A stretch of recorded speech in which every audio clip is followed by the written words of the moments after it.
ತೆಗೆದು ಹೊರಗೆ ಹಾಕಿ ಮತ್ತೆ ಅಲ್ಲಿಗೆ ಏನಾಗ್ಬೋದು. ಅಲ್ಲಿಗೆ ಪೊಲೀಸ್ ಯಾರು ಬರುದಿಲ್ಲ, ನಮ್ಗೆ ಊತ ಹಾಕ್ಲಿಕ್ಕೆ ಬಿಡ್ತಾರೆ. ಊತ ಹಾಕಿ ನಾನು ನನ್ನಷ್ಟೇ ಬರ್ಬೇಕಷ್ಟೇ. ಅದು ಬಟ್ಟೆ ತೆಗೆಯೋದು ಅದು ಯಾವ ಸಂಪ್ರದಾಯ ಇಲ್ಲ. ಒಂದು ದಿನ ಇದು ಪೋಸ್ಟ್ ಮಾರ್ಟಮ್ ಮಾಡೋದಿಲ್ಲ, ಅದು ಯಾವುದಿಲ್ಲ. ಅದು ಪೋಸ್ಟ್ ಮಾರ್ಟಮ್ ಅಂದ್ರೆ ಈಗ ಇವರು ಮೀನು ಹಿಡಿಲಿಕ್ಕೆ ಅಂತ ಒಂದು ಇಬ್ರು ನಮ್ಮ ರೂಂಬೈನವರು ಹೋದ್ರು ರಾತ್ರಿ. ಆಗ ಹೂವಪ್ಪ ಇದ್ರು, ಸೂಪ್ರೇಸರ್ ಅಂತ, ಹೂವಪ್ಪ ಅಂತ ಹೇಳಿ ಅವರು ಇರುವಾಗ ನೈಟ್ ಮೀನು ಹಿಡ್ಲಿಕ್ಕೆ ಮೀನಿನ ಆಸೆಗೆ ಹೋದವರು ಇಬ್ರು ಸತ್ತು ನೀರಲ್ಲಿ ಸುತ್ಕೊಂಡು. ಅದನ್ನು ತೆಗೊಂಡು ಬಂದು ಪಾಂಗಲಲ್ಲಿ ಮಶಾನದ ಇದರಲ್ಲಿ ಇಟ್ಟು ಪೋಸ್ಟ್ ಮಾರ್ಟಮ್ ಮಾಡಿದ್ರು. ಅವಾಗ ನನ್ನ ಕೈಲೇ ತಿಳಿಸಿದ್ರು 2 ಜನ. ಪೋಸ್ಟ್ ಮಾರ್ಟಮ್ ಬೇರೆ ಜನ ಇಲ್ಲ, ಅದೊಂದಕ್ಕೆ ಮಾತ್ರ ಬಂದಿದ್ದಾರೆ ಪೊಲೀಸ್ನವರು. ಕಾಂಪೌಂಡರ್ ಬಂದದ್ದು, ಡಾಕ್ಟರ್ ಬರಲಿಲ್ಲ. ಕಾಂಪೌಂಡರ್ ಡಾಕ್ಟರ್ ಬಂದಿಲ್ಲ. ಅದನ್ನು ಇದು ಮಾಡಿ ಅವರವರೇನೋ ಅವರ ಲೋಕಲ್ಲೇ ಕಲಿಸಿಕೊಟ್ರು. ಒಂದು ಹೆಸರು ಇಬ್ಬರನ್ನು ಕಲಿಸಿಕೊಟ್ರು. ಎಲ್ಲಿ ಅದು ಲೋಕಲ್ ಅಲ್ಲಿ ಮುಂಬೈ. ಅದು ಅದೇ ಕತೆ. ಈಗ ಹೂವಪ್ಪ ಅಂತ ಇದ್ದಾರೆ. ಅದು ನಮ್ಗೆ ಹೇಳ್ಬೇಕಾದ್ರೆ ತುಂಬಾ ಕತೆ ಉಂಟು. ನಮ್ಗೆ ಅನ್ಯಾಯ ಎಲ್ಲಿವರೆಗೆ ಮಾಡಿದ್ದಾರೆ ಅಂತ ಹೇಳಿದ್ರೆ, ನಮಗೆ ಮಾಡಿದ ಅನ್ಯಾಯ ದೇವರಿಗೆ ಗೊತ್ತು, ಎಡ್ಡವ್ರಿಗೆ ಗೊತ್ತಿಲ್ಲ ಅಂತ ಹೇಳ್ತಾರೆ. ಗೊತ್ತಿದ್ದು ಮಾಡ್ತಾರ ಇಲ್ಲ ಅಂತ ಮಾಡ್ತಾರ ನಮ್ಗೆ ಗೊತ್ತಿಲ್ಲ. ನಾನು ಅಷ್ಟು ವರ್ಷ ಮಾಡೋದಕ್ಕೆ 3.5 ಲಕ್ಷ ಕೊಡ್ಬೇಕು. ಯಾವುದು ಗೊತ್ತಿಲ್ಲ ಅಂತ ಹೇಳಿದ್ರೆ ಮಾತನಾಡುವ ಮಂಜುನಾಥನಿಗೆ ಗೊತ್ತಿರ್ಲೇ ಗೊತ್ತಿದೆ, ಭಗವಂತನಿಗೆ ಗೊತ್ತಿದೆ. ಅಲ್ಲ ಸತ್ಯ. ಈ ಮಾತನಾಡುವ ಮಂಜುನಾಥಿಗೆ ಗೊತ್ತಿರ್ಬೇಕಲ್ಲ. ನಾವು ನಮ್ಮದು ದೇವರು 6 ಕಟ್ಟು ದುಡ್ಡು ತಂದ್ರು, 500 ರೂಪಾಯಿ ನೋಟು 6 ಕಟ್ಟು ದುಡ್ಡು ತಂದ್ರು ನಮ್ಮನ್ನು ಕಳಿಸೋದು ಅಂತ ಹೇಳಿ. ನಮ್ಮನ್ನು ಕಲಿಸ್ಲಿಕ್ಕೆ ಉದ್ದೇಶ ಸೌಜನ್ಯ ವಿಷಯದಲ್ಲಿ ನೀವು ಆ ಕಡೆ ಈ ಕಡೆ ಮಾತಾಡ್ತೀರಿ ಕಲಿಸಿದ್ರು ನಮ್ಮ. ಹಾಗೆ 6 ಕಟ್ಟು ದುಡ್ಡು ತಂದು ಬರೀ 2 ಕಟ್ಟು ದುಡ್ಡಲ್ಲಿ ಮಾತ್ರ ನಮಗೆ ಭಾಗ ಮಾಡಿದ್ರು. ನನ್ನ ಹೆಂಡತಿಗೆ, ನನಗೆ, ನನ್ನ ಭಾಗ್ಯ ಅಕ್ಕನಿಗೆ ಅಷ್ಟು ಮಾಡಿ ರಥಯಾತ್ರೆ ಲಾರಿಯಲ್ಲಿ ಲೋಡ್ ತುಂಬಿಸಿ ಹೋಗುವ ತನಕ ನನ್ನೊಟ್ಟಿಗೆ ಅಲ್ಲಿ ರಾಜೇಶ್ವರ ನಿಂತಾರೆ. ಯಾರು ರಾಜೇಶ್? ಅವರು ಸೂಪರ್ವೈಸರ್ ಧರ್ಮಸ್ಥಳದ ನೇತ್ರಾವತಿ ಸೂಪರ್ವೈಸರ್. ಅಲ್ಲ, ನೇತ್ರಾವತಿ ಅಂತ ಹೇಳಿದ್ರೆ ಅದು ಗವರ್ಮೆಂಟ್ ಜಾಗ, ಅದು ಗವರ್ಮೆಂಟ್ ಜಾಗ. ಮತ್ತೆ ಇವರಿಗೆ ಅಲ್ಲಿ ಇವರ ಸೂಪರ್ವೈಸರ್ ಇರೋದು ಸರ್ಕಾರದ ಇರ್ಬೇಕು. ಸರ್ಕಾರದ ಯಾವ್ದು ಇಲ್ಲ ಅಲ್ಲಿ. ನಾವು ಯಾರನ್ನು ಕಲ್ಲ ಅಂತ ಹೇಳ್ತೀವಿ, ಅವರನ್ನೇ ಪೊಲೀಸ್ ಹಿಡ್ಕೊಂಡು ಹೊಡಿಲಿಕ್ಕೆ ಇರೋದಲ್ಲ. ನಾವು ಹೇಳಿದವರನ್ನೇ ಅವ್ರು ಹಿಡ್ಕೊಂಡು ಹೊಡಿಬೇಕು. ಹಾಗೆ ಯಾಕಂದ್ರೆ ನಾನು ಸರಿ ಈ ಕೈಯಲ್ಲಿ ತುಂಬಾ ಮಂದಿಗೆ ಹೊಡ್ತೀನಿ, ನನ್ಗೆ ಜನಗಳು ಹೊಡಿತಾರೆ ಗೊತ್ತಾದ್ರೆ. ಯಾಕಂದ್ರೆ ಇವ್ರು ಹೇಳಿ ನಾನು ಹೊಡಿಯೋದು. ಅದೇ ಮೇಲೆ ಹೋಗುವಾಗ ಬರುವಾಗೆಲ್ಲ ತುಂಬಾ ಜನರು ರಕ್ತ ಬರುವಾಗೆಲ್ಲ ಹೊಡ್ತಿದ್ದೇವೆ. ಅದೆಲ್ಲ ಪೊಲೀಸ್ನವ್ರ ಕೆಲಸ. ನಮ್ಮನ್ನೆಲ್ಲ ಹಿಡ್ಕೊಂಡು ಹೊಡಿಸಿದ್ದಾರೆ. ಕೆಲವೊಂದು ಒಬ್ಬರಿಗೆ ಹೊಡೆದು ಮೂಕಲ್ಲೆಲ್ಲ ರಕ್ತ ಬಂದು ಭಯಂಕರ.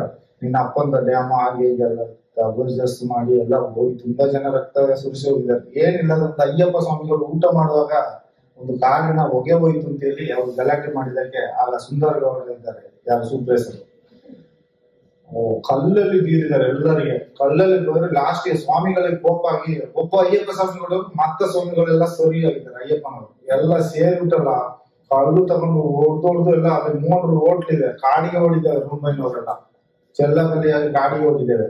ಮತ್ತೆ ಅಷ್ಟು ಪಕ್ಕ ಅಲ್ಲಿ ಧರ್ಮಸ್ಥಳಕ್ಕೆ ಫೋನ್ ಮಾಡಿ ಹೇಳಿ ದ್ವಾರದಲ್ಲಿ ಪೊಲೀಸ್ನವರನ್ನು ನಿಲ್ಲಿಸಿ ಇವರು ಎಡ್ಡೆಯವರಿಗೆ ಕಂಪ್ಲೇಂಟ್ ಮಾಡ್ಲಿಕ್ಕೆ ಬಿಡ್ಲೇ ಇಲ್ಲ. ಅಲ್ಲೇ ಹೊರಗೆ ಓಡಿಸಿ, ಅಲ್ಲಿಂದ ಓಡಿಸಿ ಒಳಗೆ ಅಯ್ಯಪ್ಪನವರು ಒಳಗೆ ಬಿಡ್ಲಿಲ್ಲ.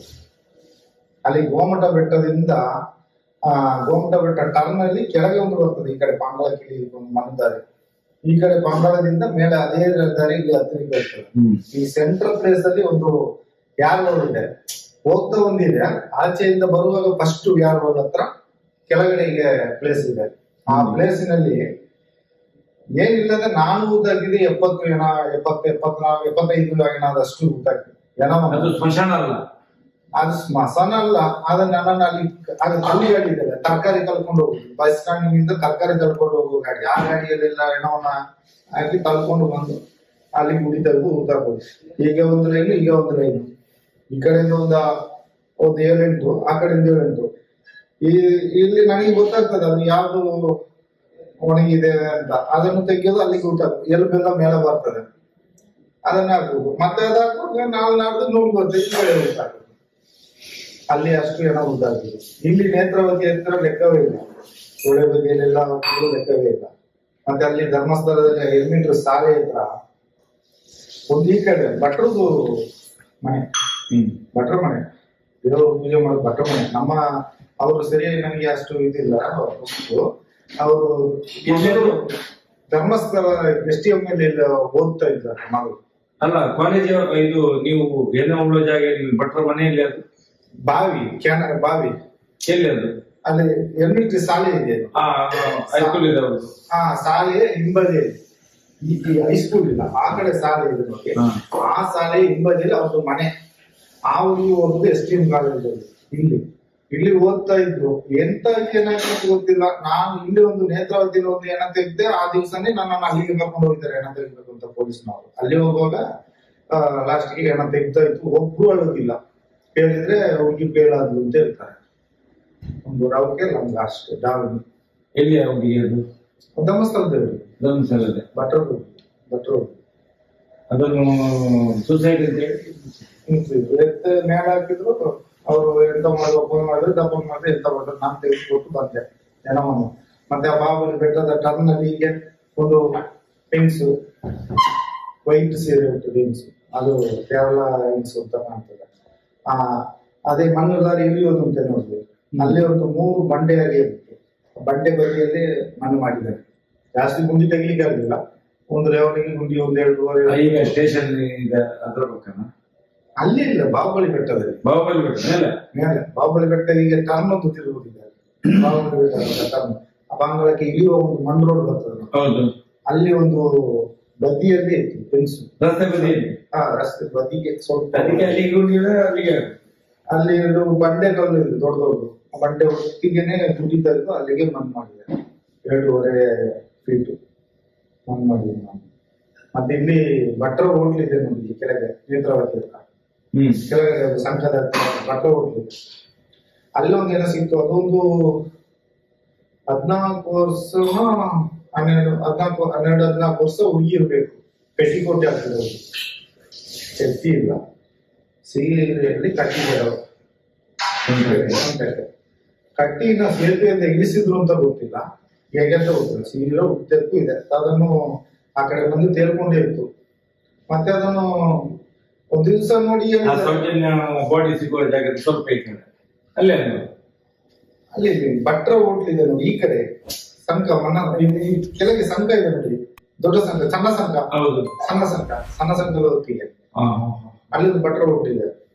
ಅಲ್ಲಿ ಆ ಏನೋನು ಅಲ್ಲೇ ನದಿ ಬದಿಯಲ್ಲಿ ಅಲ್ಲೇ ಮಣ್ಣು ಮಾಡಿ ಹಾಕಿದೆ. ಅಲ್ಲಿಗೆ ಪೊಲೀಸ್ ಯಾರು ಬರಲಿಲ್ಲ. ಪೊಲೀಸ್ ಇಲ್ಲ, ಯಾರಿಲ್ಲ, ಮಣ್ಣು ಮಾಡಿ ಹಾಕಿದೆ. ಮತ್ತೆ ಅಲ್ಲಿ ನಮ್ಮ ಉಜಿರೆಯಿಂದ ಹೋಗುವಾಗ ಧರ್ಮಸ್ಥಳದ ಈ ಸಂಘದ ಟರ್ನ್ ಒಂದು ತಿರುಗ್ತೀವಲ್ಲ, ಟ್ರಾನ್ಸ್ಫಾರ್ಮ್ ಈ ಸೈಡ್ ಅಲ್ಲಿ ಟ್ರಾನ್ಸ್ಫಾರ್ಮ್. ಅದರ ಹೊತ್ತಿಗೆ ಒಂದು 9 ಏನಗಳನ್ನು ಊಟ ಹಾಕಿದೆ ಒಂದೇ ಜಾಗದಲ್ಲಿ. ಆ ಸೈಡ್ ಅಲ್ಲಿ 9 ಏನಗಳು ಜಾಗ ಎಲ್ಲ ಗೊತ್ತಿದೆ. ಈಗ ಎಲ್ಲ ಗೊತ್ತಿದೆ. ನಾನೇ ಹೇಳುದು, ಈ ತನಿಖೆ ನನಗೆ ಯಾರಾದ್ರೂ ಕಣ್ಣಿದ್ದವರು ರಕ್ಷಣೆಗಿದ್ದರೆ ನಮ್ಗೆ ಕೋರ್ಟಿನಿಂದಲೇ ಆದೇಶ ಮಾಡಿಸಿ ಗನ್ಮೇನ್ ಕೊಡಿಸ್ತೀರ ನಾವು. ಅದು ಇದ್ರೆ ನಾನು ತೋರಿಸ್ತೇನೆ ಎಲ್ಲ. ಇದು ನಿಮ್ಮ ಫ್ಯಾಮಿಲಿಗೆ ಖಂಡಿತ ಏನ್ ಸುಲಭ ಅಲ್ಲ. ಧರ್ಮಸ್ಥಳ ಅಂತ ಹೇಳಿದ್ರೆ ಅವರು ಇನ್ನೂ ಬರುವುದಿಲ್ಲ. ಅವರು ಇನ್ನೂ ಅವ್ರದ್ದು ಕತೆ ಮುಗೀತು. ಆದ್ರೆ ಇವ್ರದ್ದು ಎಂತ ಅಂದ್ರೆ ಆ ಎಣಗಳನ್ನು ಮಣ್ಣು ಮಾಡ್ತೀವಲ್ಲ, ಇವರು ಒಂದು ಪುರಸಭೆಯವರ ಎಲ್ಲ ಪಂಚಾಯತಿ ಇವರು ತೆಗಿಬೇಕು. ದೇವಸ್ಥಾನ ಪಂಚನಾಮೆ ಆಗ್ಲೇಬೇಕು. ಏನದನ್ನು ದೇವಸ್ಥಾನದವರು ತೆಗಿಲಿಕ್ಕಿಲ್ಲ. ಆದ್ರೆ ನಾವು ಬಂದದ್ದು ದೇವಸ್ಥಾನಕ್ಕೆ. ಪಂಚರ್ ಅಂದ್ರೆ ಏನು? ಪೊಲೀಸ್ ಪಂಚನಾಮೆ ಅಂದ್ರೆ ಏನು? ಅದೇ ಸಾಕ್ಷಿ ಆಗ್ಬೇಕಂತೆ 5 ಜನ. 5 ಜನ ಸಾಕ್ಷಿ ಆಗ್ಬೇಕಂತೆ. ಪಂಚರ್ಗಳು ಒಂದು ಹೆಣವನ್ನು ಉಳ್ಬೇಕಾದ್ರೆ ಪಂಚನಾಮೆ ಆಗ್ಬೇಕಂತ ಯಾಕೆ ಹೇಳೋದು? ಪಂಚನಾಮೆ ಅಂದ್ರೆ ಏನು? ಶೋಧನೆ ಪಂಚರ್ಗಳು ಬೇಕಾದಕ್ಕೆ ಸಾಕ್ಷಿ. ಈಗ ಅದು 5 ಮಂದಿಯನ್ನೇ ಇಟ್ಟು ಇದನ್ನು ಇದು ಮಾಡುದು. ಪಂಚರ್ ಡ್ಯಾಮೇಜ್ ಆಗಿದ್ದಕ್ಕೆ ಸೌಜನ್ಯ ಸಾಕ್ಷಿ. ಹೇಗೆ ಗೊತ್ತುಂಟಾ? ಸೌಜನ್ಯ ಸತ್ಲು ಎಲ್ಲ ತಂದ್ರು ಮಾಡಿದ್ರು ಏನೋ ಮಾಡಿದ್ರು. ಆದ್ರೆ ಮಾಡಿದಾಗ ಆ ಸಿಕ್ಕಿದ ಏನವನ್ನು ಫ್ಯಾಮಿಲಿ ಅವರಲ್ಲಿ ಹೋಗ್ಲಿಕ್ಕೆ ಬಿಟ್ರಲ್ಲ, ಇದು ಇಲ್ಲ. ಇಂದು 2-3 ವ್ಯಾನ್ ಬಂತು. ಇಲ್ಲಿ BC ರೋಡ್ ಆ ಕಡೆಯಿಂದ ಬಂತು. ಅಲ್ಲಿ ಸತೀಶ್ ರೋಡ್ ಪಕ್ಕಕ್ಕೆ ಬಂದ್ರೆ ಇಳಿತು. ನಾವು ನೋಡುದು ಏನಪ್ಪ ಹೀಗೆ ಬಂತು. ಎಲ್ಲ ಕರ್ಕೊಂಡು ಬಂದ್ರು. ಎಲ್ಲ ಕರ್ಕೊಂಡು ಹೋಗುದು. ಇನ್ನೂ ನೋಡ್ತಾರೆ 3 ಜನ ಎಲ್ಲ ಹೋಗ್ಲಿಕ್ಕೆ ಬಿಡ್ಲಿಲ್ಲ. ಲಾಸ್ಟ್ ನೋಡಿ ಇವರು ಹೋಗಿದ್ದಲ್ಲಿಗೆ ಅವ್ರ ರಸ್ತೆ ಬದಿಯಲ್ಲಿ ನಿಲ್ಲಿಕ್ಕೆ. ಅಲ್ಲಿ ಹೋಗ್ಲಿಲ್ಲ ಎಣತ್ರಕ್ಕೆ. ಎಣತ್ರಕ್ಕೆ ಹೋಗದೆ ಅದು ಧರ್ಮಸ್ಥಳದ ಪೊಲೀಸ್ನವರು, ಈ ಬೆಳ್ತಂಡಿ ಪೊಲೀಸ್ನವರು, ಇವ್ರು ಮಾತ್ರ ಅಲ್ಲಿಗೆ ಹೋಗಿ. ಧರ್ಮಸ್ಥಳ ಪೊಲೀಸ್ನವರು ಇವರು ಬಂದವರು ಅಲ್ಲಿಗೆ ಹೋಗ್ಲೇ ಇಲ್ಲ. ಸುಮ್ಮನೆ ಎಂತ ಮಾಡಿದ್ರೆ ಏನ್ ಮಾಡಿದ್ರು, ಸಾಕ್ಷನಾಶ ಮಾಡಿದ್ರೆ ಎಂತ ಮಾಡಿದ್ರು ಅಲ್ಲಿ ಇವರು ಹೋಗ್ಲೇ ಇಲ್ಲ, ನಿಂತರು, ಅರ್ಧ ಗಂಟೆಗೆ ಬಂದ್ರು, ಕಾರ್ಕೊಂಡು ಹೋದ್ರು, ಎಲ್ಲ ವಾಪಸ್. ಆ ದಿವಸ ಇವ್ರಿಗೆ ಎಂತದೋ ಮಾನಸಿಕ ಆಗಿ ಅಂತೇಳಿ ಸೌಜನ್ಯನ ತಾಯಿ ತಗೊಂಡು ಬೆನಕ ಆಸ್ಪತ್ರೆಯಲ್ಲಿ ನುಗ್ಗಿದ್ರು. ಯಾರು ಅವರು ತೋಟದವರು ಒಬ್ರು ಮ್ಯಾನೇಜರ್. ಅವತ್ತೇ ಏನೋ ಅಲ್ಲಿಂದ ತೆಗೆಯೋ ಮುಂಚೆನೆ ತಗೊಂಡು ಹೋದ್ರು ಇವರು. ಕರ್ಕೊಂಡು ಹೋಗಿದ್ದಾರೆ, ಕರ್ಕೊಂಡು ಹೋಗಿ ಬೆನಕದಲ್ಲಿ ಸೇರಿಸಿ ಆ ಅನಂತರ ನಾನು ಅಲ್ಲಿ ಕೆಲಸ ಎಲ್ಲ ಮುಂದೆ 12 ಗಂಟೆ ನಂತರ ಸರಿ ಹೋಗಿ ಬಾಡಿ ಯಾವ್ದು ಅಲ್ಲಿ ಯಾವ್ದು ಇಲ್ಲಿ ಬಿಡ್ಲಿಲ್ಲ ನೋಡಿ, ಅಲ್ಲಿ ಯಾವ್ದು ಹೋಗಿ ನೋಡಿ ಬರುವಂತ ಹೋಗ್ತಾನೆ. ನೀವು ನೋಡ್ಬೇಕು ಮಗು ಅಲ್ಲ, ಮಗು ನಮ್ಮ ಕಣ್ಣಿಂದ ನೋಡುವಂತ ಮಗು. ಏನಾಯ್ತು ನೋಡುವಂತ ಅಲ್ಲಿ ಹೋಗ್ತೀನಿ, ಅಲ್ಲಿ ರೂಮ್ ಬೈನವರು 5 ಜನ ಇದ್ದಾರೆ. ಎಲ್ಲಿ ಸವಗಾರದ ಸುತ್ತ, ಅಲ್ಲಿ ಸವಗಾರ ತೆಗ್ದಿಲ್ಲ, ಹೀಗಾಗಿದೆ, ಅಲ್ಲಿ ಇದ್ದಾರೆ, ಅಲ್ಲಲ್ಲಿ ನಿಂತ್ಕೊಂಡು ಪೊಲೀಸ್ನವರು ನಿಂತಿದ್ದಾರೆ 5 ಜನ. ಎಲ್ಲ ಓಕೆ. ಆಗ ನಾನು ಎಷ್ಟೋ ಜನಗಳನ್ನು ಹೋಗಿದ್ದನ್ನು ನೋಡಿದ್ದೇನೆ, ಬಂದದನ್ನು ನೋಡಿದ್ದೇನೆ. ಅಲ್ಲಿ ದಾರಿ ಫ್ರೀಯಾಗಿ ಇರ್ತದೆ. ಅದು ಅವತ್ತು ಮಾತ್ರ ಬೆದರನ್ನೆಲ್ಲ ಅಡ್ಡ ಇಟ್ಟಿದ್ದಾರೆ ರೋಡ್ಗೆ, ಬೇರೆ ವೆಹಿಕಲ್ ಬರೋದಾಗಿದೆ. ಡ್ರಮ್ಮನ್ನೆಲ್ಲ ಇಟ್ಟು, ಡ್ರಮ್ಮ ಮೇಲೆ ಬೆದರೆಲ್ಲ ಇಟ್ಟು ಭಾರಿ ಬಂದೋಬಸ್ತ್ ಮಾಡಿದ್ದಾರೆ ಆ ಸಹೋದರಕ್ಕೆ ಹೋಗೋದಾಗೆ. ಅದೇ ಯಾಕೆ ಮಾಡಿದ್ರು ಅಂತ ಏನೋ ಗೊತ್ತಾಯ್ತಾ ಇಲ್ಲ. ಅದೇ ಡೌಟ್ ಅಲ್ಲ, ನನಗೆ ಒಂದು ಹೇಳಿದ್ದು ಡೌಟ್. ನನ್ನನ್ನು 10:30 ಗಂಟೆ ರಾತ್ರಿಗೆ ಕರೆದು ನನ್ನನ್ನು ಮತ್ತೆ ನನ್ನ ಅಣ್ಣ ಬೈತಾನೆ, ಅವ ಎದುರ್ತಾನೆ, ಅವನು ಬೇಜಾರು ಆಗ್ತದೆ ಅವ್ನಿಗೆ ಹೇಳಿದ್ರೆ. ಇಬ್ಬರನ್ನು ಕರ್ಕೊಂಡು ಹೋದ್ರು. ರಾಜೇಂದ್ರ ದಾಸ್ ಅಂತ ಒಬ್ಬಿದ್ದಾರೆ, ಅವರು ಸರ್ವೋತ್ತಮರ ಬದಲಿಗೆ ಹಣಕಾಸಿನ ಮಂತ್ರಿ ಆಗಿದ್ದವರು. ಅವರು ನಮ್ಮನ್ನು ಒಂದು ಮಾತು ಹೇಳಿದ್ರು, ನನಗೆ ಡೌಟ್ ಬಂತು. ಅದಕ್ಕೆ ನಂತರ ಇದಕ್ಕೆ ಸಂಬಂಧಪಟ್ಟದ್ದು ನನಗೆ ಗೊತ್ತುಂಟು, ಅದೇ ಹೇಳ್ತಾನೆ. ಅದು ಹೇಳುದು ಎಂತ ಮಾತಂದ್ರೆ, ನಿಮಗೆ ನಿಮ್ಮ ಫ್ಯಾಮಿಲಿಗೆ ಎನಿಸಿ ನೋಡೋದಂತ ಕಾಸು ನಾವು ಕೊಡಿಸ್ತೇವೆ. ಯಾವುದು ಎನಿಸಿ ನೋಡೋದಂತ ಕಾಸು ಬಿಟ್ಕೆಸ್ ನಿಮ್ಮ ಕನಸಿನಲ್ಲಿ ನೋಡೋದಂತದ್ದು ನಾವು ಕೊಡ್ತೀವಿ. ನೀವು ಯಾವ ಹೈಕೋರ್ಟ್ಗೆ ಹೋದ್ರು, ಎಲ್ಲಿ ಕರೆದ್ರು, ನಾವು ಏನ್ ಹೇಳಿ ಕೊಡ್ತೀವಿ ಹಾಗೆ ನೀವು ಅಲ್ಲಿ ಸಾಕ್ಷಿ ಹೇಳ್ಬೇಕು. ಹೇಳ್ತೀರಾ? ಹೇಳ್ತೀವಿ ಅಂತ ಹೇಳಿ. ಹೇಳ್ತೀವಿ ಅಂತ ಹೇಳಿ. ಆಗ ಮತ್ತೆ ನಾನು ಅಲ್ಲಿ ಬರ್ಬೇಕಲ್ಲ, ಒಳಗೆ ರೂಮಲ್ಲಿ ಕೂಡ ಹೇಳ್ತಾರೆ ನನ್ನನ್ನು ಲಾಸ್ಟ್ಗೆ ನೋಡುವಾಗ ಉಂಟಲ್ಲ ಅಲ್ಲಿ ಎಂತದ್ದು ಹೇಳ್ತಾರೆ ಅಂದ್ರೆ, ನಮಗೆ ಮೇಲೆ ಕಾವಂದರಿದ್ದಾರೆ, ಹೆಗ್ಡವರಿದ್ದಾರೆ, ನೀವು ಎದುರ್ಬೇಕಾಗಿಲ್ಲ, ನೀವು ಇದೊಂದು ಮಾಡ್ತೀರಿ, ಸರಿಯಾ? ಮಾಡ್ತೀರಾ ಇಲ್ವಾ? ಸರಿ. ಸೌಜನ್ಯನ ಕೇಸಿನಲ್ಲಿ ನಿಮ್ಗೆ ಏನ್ ಅನಿಸ್ತದೆ? ಅವ್ರು ಕೇಳೋದು ನಾನು ಪುನಃ ನನಗೆ ಗೊತ್ತಿಲ್ಲ ಸರ್, ನನಗೇನು ಗೊತ್ತಿಲ್ಲ. ನೀವು ಅಲ್ಲಿ ನೇತೃತ್ವದಿದ್ರೆ ಎಲ್ಲ ಏನು ಮಾತಾಡ್ತಾರೆ ಅಂತ ನಿಮ್ಗೆಲ್ಲ ಗೊತ್ತಿರ್ಬೇಕಲ್ಲ. ಏನೋ ಇರ್ತಾರೆ, ದೇವಸ್ಥಾನಕ್ಕೆ ಕೆಟ್ಟ ಹೆಸರು ತರಲಿಕ್ಕೆ ಗಿಡಿಗಳು ಯಾರೋ ಹೇಳ್ತಾರೆ, ನಮಗೆ ಗೊತ್ತಿಲ್ಲ ಸರ್, ನಾನು ಬದುಕಬೇಕು ಆ ಜಾಗದಲ್ಲಿ, ಹಾಗೆ ಹೇಳಿದೆ. ಹೇಳಿ ತಪ್ಪಿಸ್ಕೊಂಡೆ. ಆ ನಂತರ ನನಗೆ ಹೋಗ್ಲಿಕ್ಕೆ ಇನ್ನೊಂದು ಕಾರಣ, ನಾನು ನದಿ ಬದಿಯಲ್ಲೇ ಕೆಲಸ ಮಾಡೋದು, ಗಡ್ಡೆ ಗುಡಿಸ್ಕೊಂಡು. ರವಿ ಪೂಜಾರಿ ಅಂತ ಹೋಗಿದ್ದಾರೆ. ರವಿ ಪೂಜಾರಿ ಅವ ಒಂದು ಮುಖ್ಯ ಸಾಕ್ಷಿ. ರವಿ ಪೂಜಾರಿ, ಗೋಪಾಲಕೃಷ್ಣ, ಇವ ಮಲ್ಲಿಕಾರ್ಜುನ ಇರ್ತೀವಿ, ಇವರೊಟ್ಟಿಗೆ ಇವ್ರು ಹಿಡಿದುಕೊಟ್ಟು ಅವರು ಬಂದು ಒಪ್ಪಿಸುವಾಗ ಇವತ್ತಿನ ಕೇಸಿನಲ್ಲಿ ಸರ್ವ ಜನರು ಹಿಡಿದು ಹೊಡೆದ್ರು ಅಂತ ಹೇಳ್ತಾರೆ. ಇವತ್ತಿನ ಇದರಲ್ಲಿ ಧರ್ಮದೇಟು ಒಬ್ಬರು ಘಟದವ್ರು ಹೊಡಿಲಿಲ್ಲ, ಒಬ್ಬರು ಊರಿನವ್ರು ಹೊಡಿಲಿಲ್ಲ ಅವನನ್ನು. ಅದು ಸಪ್ಪಟ ಸುಳ್ಳು. ಇದೇ ನಿಜ, ಇದೇ ನಿಜ. ಯಾರು ಹೊಡಿಲಿಲ್ಲ, ಯಾರು ಇದು ಮಾಡಲಿಲ್ಲ. ಆದ್ರೆ ಇವ್ರಿಗೂ ಕೊಟ್ಟದೇ ಇವರಿಗೆ ಒಂದು ಮಲ್ಲಿಗೆ ಜೈನ ಹ್ಯಾಬಿಟ್ ಏನಂದ್ರೆ, ಅವನಿಗೆ ಬೆಟ್ಟದಲ್ಲಿ ಹೋಗುದು, ಸ್ಟೆಪ್ಪಿನಲ್ಲಿ ಈ ಕಡೆಯಿಂದ ಹೋಗ್ತಾನೆ, ಅಲ್ಲಿ ತೆಗೆಯುವುದು, ಅದೆಲ್ಲ ರತ್ನರಾಜರು ಫೋಟೋ ಸ್ಟುಡಿಯೋ ಇಟ್ಟಿದ್ರು ಬೆಟ್ಟದಲ್ಲಿ. ಅಲ್ಲಿ ಒಳ್ಳೆ ಹುಡುಗಿಯರು ಬಂದ್ರೆ ಸುಮ್ಮನೆ ಮಾತಾಡೋದು, ನಂಬರ್ ಕೊಡೋದು, ಅವ್ರಿಗೆ ಅದೊಂದು ಕಾಮನ್ ಅಲ್ಲಿ ಸೋಕಿ. ನಾನು ನನ್ನ ಹೆಂಡತಿಯನ್ನು ಹೊರಗೆ ಸಪರೇಟ್ ನಿಲ್ಲಿಸಿ ನಾನು ಅವರೊಟ್ಟಿಗೆ ಹೋಗುದು ಎಂತ ಮಾಡ್ತಾರೆ. ನಾನು ನೋಡುವಾಗ ಅದೇ. ಆಮೇಲೆ ಲಾಸ್ಟಿಗೆ ಇವರೊಟ್ಟಿಗೆ ನಾವು ಚಂದದಲ್ಲಿ ಇರೋದು, ನಮಗೆ ಇಲ್ಲ. ಇವ್ರು ಎಂತ ಮಾಡುದು, ಅಲ್ಲಿ ಬಾಹುಬಲಿ ಬೆಟ್ಟದ ವಿಗ್ರಹದ ಹಿಂದೆಗಡೆ ಜೈನರಿಗೆ ಅಂತ ಒಂದು ಗೆಸ್ಟ್ ಹೌಸ್ ಇದೆ. ಅದು ಜೈನರಲ್ಲಿ ತಂಗಿ ನಾನು ಒಂದು ದಿವಸ ನೋಡಿಲ್ಲ, ಅದು ಗೆಸ್ಟ್ ಹೌಸ್. ಅದು ಹೆಂಚು ಓಡಿ ಹಾಕಿದ ಗೆಸ್ಟ್ ಹೌಸ್, ಅಟ್ಯಾಚ್ ಬಾತ್ರೂಮ್ ಎಲ್ಲ ವ್ಯವಸ್ಥೆ ಉಂಟಲ್ಲಿ. ಮಧ್ಯಾಹ್ನ ಹೊತ್ತಿಗೆ 3-4 ಗಂಟೆ ಹೊತ್ತಿಗೆ ಅವ್ರು ಮಲ್ಲಿಕಾರ್ಜುನ ಮತ್ತೆ ರಾಘವೇಂದ್ರ ಅಂತ ಹೋಗಿದ್ದಾನೆ ಸ್ಟುಡಿಯೋದವ.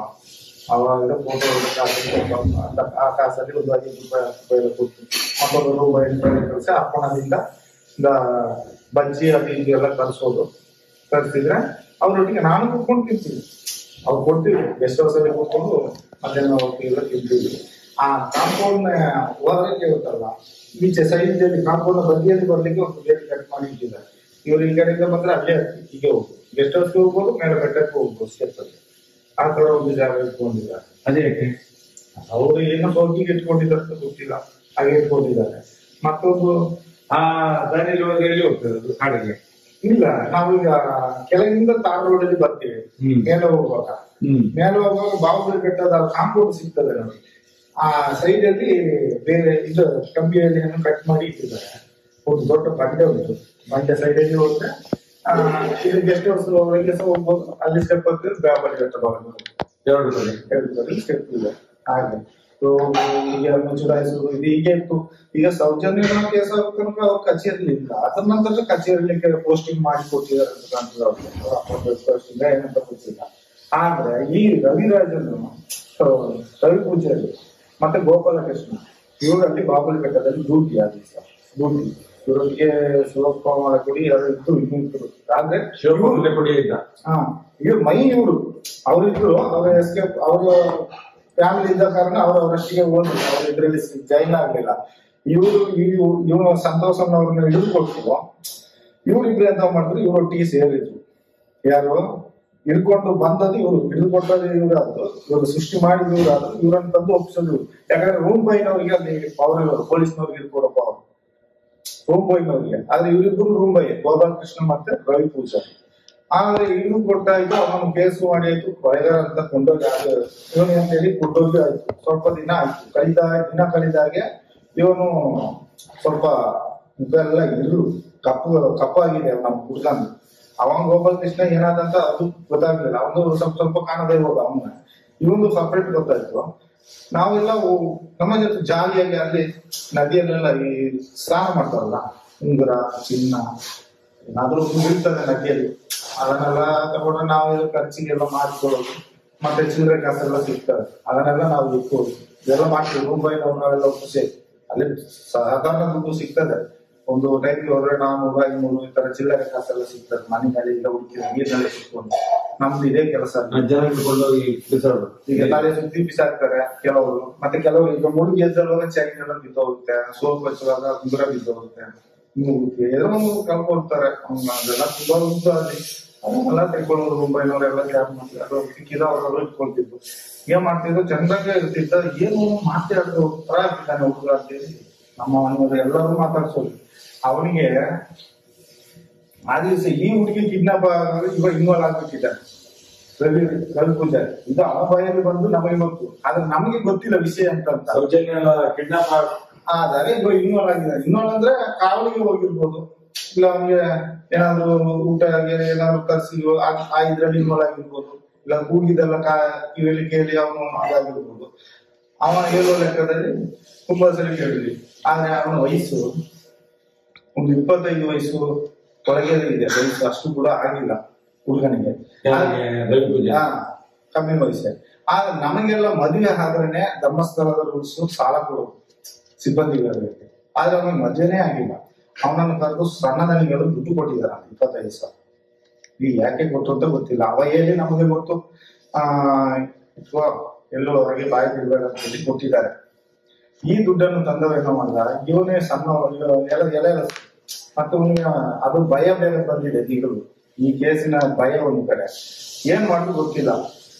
ದುಡ್ಡನ್ನು ಮನೆಯಲ್ಲಿ ಸ್ವಲ್ಪ ಕೊಟ್ಟಿದ್ದಾನೆ, ಬಾಕಿ ದುಡ್ಡನ್ನು ಇನ್ನು ಖರ್ಚು ಮಾಡೋದು, ಕುಡಿಯೋದು, ಕುಡಿತಿದ್ದ, ನೆನ್ನೆ ಹಾಕೋದು. ಅಲ್ಲಿ ರೇವತಿ ಅಂತ ಒಂದು ನೆಸ್ಕಾಫಿ ಆಗ್ಲಿಕ್ಕೆ ಲೇಡಿ ರೇವತಿ, ಆ ಹೆಂಗ್ಸಿಗೆ ಒಂದು 4,000 ದುಡ್ಡು ಕೊಟ್ಟಿದ್ದಾನೆ.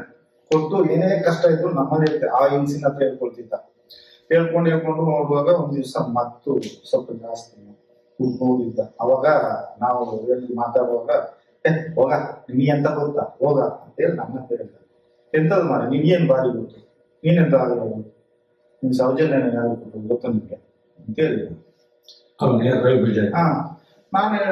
ನನಗೆ ಗೊತ್ತಿಲ್ಲ ಮಾರ, ನಿನ್ಗೆ ಬಾರಿ ಗೊತ್ತಾ, ನೀನ್ ಹೇಳೋಲ್ಲ ಅಂತ ಹೇಳಿ. ನಾನು ಹೇಳುದಿಲ್ಲ, ಹೇಳು ಮಾರ ಪರವಾಗಿಲ್ಲ, ಹೇಳು ಮಾರ, ನಾನು ಯಾರ್ದಾರು ಹೇಳುದಿಲ್ಲ, ಬೇಗ ಹೇಳುತ್ತೆ ಅಷ್ಟೇ ಹೇಳುವಾಗ ಹೇಳ್ತಾನೆ, ಸಣ್ಣದನಿಗಳು ಮಾರ ಕೊಂದದ್ದು ನಿಮ್ಗೆ ಗೊತ್ತಿಲ್ಲ, ಬೇರೆ ವಿಷಯ, ಹೋಗ್ ಮಾರ ಅಂತೇಳಿ ಹೋದ. ನಾನು ಬಿಟ್ಟು ಆಚೆ ಹೋದ ಮಾಡ್ಕೊಂಡು. ಸಣ್ಣದನಿಗಳ ಮಗ ಅಂತ ಹೇಳಿ, ಸಣ್ಣದನಿಗಳ ಮಗ ಅಂತ ಅವ್ನು ಹೇಳ್ದ. ನನ್ನ ಹತ್ರ ಬಾಯಿ ಬಿಟ್ಟು ಕಂಡೀಷನ್ ನನ್ನ ಹತ್ರ ಹೇಳ್ಬಿಟ್ಟ. ಹೇಳ್ದಾಗಲೇ ನನಗೆ ಭಯ ಆಗೋಯ್ತು. ಆದ್ರೆ ಇವನು ಹುಚ್ಚ, ಇವನು ಮಾತ್ರ ಯಾರು ನಂಬೋದು? ಇವ್ನು ಹೇಳ್ತಾರೆ ಯಾರು ನಂಬೋದು? ಸಣ್ಣದ ಇವ್ರ ಮಗ ಈಗ ಮಾಡ್ತಾನೆ ಅಂತ ಹೇಳಿದ್ರೆ ಯಾರು ನಂಬ್ಲಿಕ್ಕೆ ಸಾಧ್ಯ? ಆ ತರ ನನ್ನ ಮನಸ್ಸಲ್ಲೇ ಆಯ್ತು. ಆದ ನಂತರ ಅವ ಯಾರೆಲ್ಲ ಇದ್ದ, ಅವತ್ತು ಸಾಯಂಕಾಲ 3:30 ಗಂಟೆ ಆಯ್ತು. ಅವ್ರು ಬಂದ್ರು, ಬಾಲಕೃಷ್ಣ ಅವರು ಮ್ಯಾನೇಜರ್, ರಾಜೇಶ್ ಅವರು ಮ್ಯಾನೇಜರ್, ಇಬ್ಬರು ಬಂದ್ರು. ಅಲ್ಲ, ನೀವು ಇಬ್ಬರು ಬಂದು ಇವನನ್ನು ಜೋರ್ ಮಾಡಿದ್ರು. ರವಿ ಪೂಜಾರಿ ಬಾಲಕೃಷ್ಣ ಮ್ಯಾನೇಜರ್ ಸತ್ತೋದ್ರಂತ. ಈಗ ಅವ್ರು ಸತ್ತೋದ್ರಂತ, ಬೀದಿನಲ್ಲಿ ಊಟ ಮಾಡಿ ಬಂದವರು. ಎಲ್ಲಿ? ಆ ಕಡೆ ಹೋಗಿ ದೇವಸ್ಥಾನದ ಹತ್ರ ಎಲ್ಲ ಊಟ ಮಾಡಿ ಬಂದಿದ್ದಾರೆ. ಊಟ ಮಾಡಿ ಬಂದವರು ಆಫೀಸಲ್ಲಿ ಬಂದು ಸತ್ತೋದ್ರು ಅಂತ ಹೇಳಿದ್ರು. ಯಾವಾಗ ಇದು ಈಗ ಸದ್ಯದಲ್ಲೇ ಆಗಿತ್ತು, 2 ವರ್ಷ. ಬಾಲಕೃಷ್ಣ ಬಾಲಕೃಷ್ಣ ಅವರು ಏನು ಕ್ಯಾಸ್ಟ್ ಗೊತ್ತಿಲ್ಲ, ಪೂಜಾರಿದು ಗೊತ್ತಿಲ್ಲ. ನಾಯ್ಕ, ಬಾಲಕೃಷ್ಣ ನಾಯ್ಕ ಅಂತ. ಬಾಲಕೃಷ್ಣ ನಾಯ್ಕ ನಾಯ್ಕ ಅಂತ ಮ್ಯಾನೇಜರ್, ಮ್ಯಾನೇಜರ್.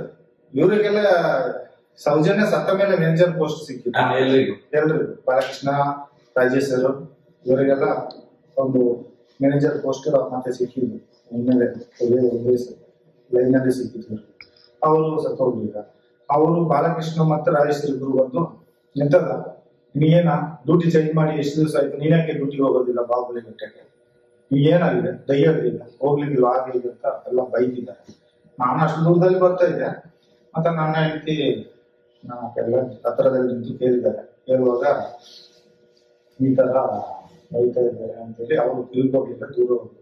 ಮತ್ತೆ ಇವರು ನೋಡಿದ್ರು, ಇವ್ರು ಹೆಂಗಸರು ನೋಡಿದ್ದಾರೆ ಅಂತ ಹೇಳಿ ಮತ್ತೆ ಬಾಲಕೃಷ್ಣರೇ ಬಂದಿರ್ತಾರೆ. ನೋಡ ರತನ, ಇವ್ರಿಗೆ ಬೆಟ್ಟಕ್ಕೆ ಡ್ಯೂಟಿಗೆ ಹೋಗು ಅಂತ ಹೇಳಿದ್ರೆ ದೆವ್ವ ಹಿಡ್ದಾಗೆ ಹೇಳಿಲ್ಲ, ಅವ್ನಿಗೆ ಭಯ ಬಂದಿದ್ದಂತೆ. ಹಾಗೆ ಅನ್ಕೊಂಡು ಹೊಂಟೋದ್ರು. ಆದ್ರೆ ಆ ವಾರ ಪೂರ, ಒಂದು ವಾರ, ಒಂದು 15 ದಿವಸ ಅವರು ಮನಸ್ಸೇ ಇಲ್ಲ ಅಲ್ಲಿ ಬೆಟ್ಟಕ್ಕೆ ಹೋಗ್ಲಿಕ್ಕೆ. ಡ್ಯೂಟಿ ಚೇಂಜ್ ಮಾಡಿ ಇಲ್ಲೇ ಡ್ಯೂಟಿ ಮಾಡ್ತಾ ಇದ್ದಾನೆ ನೇತ್ರಾವತಿ ಹೊಳೆಯಲ್ಲಿ. ನಾನಲ್ಲಿ ಹೋಗೋದೇ ಇಲ್ಲ, ಬೆಟ್ಟಕ್ಕೆ ಹೋಗುದಿಲ್ಲ, ನಾನು ಇಲ್ಲೇ ಮಾಡ್ತೀನಿ ಅಂತ. ಲಾಸ್ಟ್ಗೆ ಇವನನ್ನ ಅಲ್ಲಿ ಕೊಡ್ತಾರೆ ಅಂತ ಇವನಿಗೆ ಮನಸ್ಸಾಯ್ತೋ ಏನೋ, ಅದು ಇದು ನಮಗೆ ಗೊತ್ತಿಲ್ಲ. ಆ ನಂತರ ಒಂದು ದಿವಸ ರಾತ್ರಿ ಹೊರಗಡೆ ಎಲ್ಲ ಊಟ ಮಾಡಿದಾನೆ. ಅವ್ರ ಒಟ್ಟಿಗೆ ಊಟ ಮಾಡ್ಲಿಕ್ಕೆ ಎದುರ್ಕೋತಾನೆ, ಏನಾದ್ರು ವಿಷ ಆಗಿ ಕೊಟ್ಬಿಡ್ತಾರ ಅಂತ ಅವನಿಗೆ ಒಂದು ಭಯ ಬಂದಿದೆ. ಹುಡುಗನಿಗೆ ಊಟ ಸಹ ಮಾಡ್ತಿರ್ಲಿಲ್ಲ. ಮತ್ತೆ ಪ್ರಶಾಂತ ಇದ್ದಾನೆ, ಪ್ರಶಾಂತ ಸೂಪರ್ ಹೆಸರಲ್ಲಿ ಆಗ ಯಾರು ನೇತ್ರಾವತಿ ಒಳಗೆ ಸೂಪರ್ ಹೆಸರು ಪ್ರಶಾಂತ್ ಅಂತ. ಅಲ್ಲಿಗೆ ಒಂದು ಸೂಪರ್ ಹೆಸರು. ಆ ರೂಮ್ ಬೈ ಅವನು ಎಲ್ಲಿ ಈ ಕಡೆ ಉಜಿರೆ ಕಡೆ ಅವನೇ ಅಂತ ಕಾಣ್ತದೆ. ಬೆಲ್ಲ ಏನಾಗಿರ್ಬೇಕು ಅವನು ಉಜಿರೆ ಕಡೆ.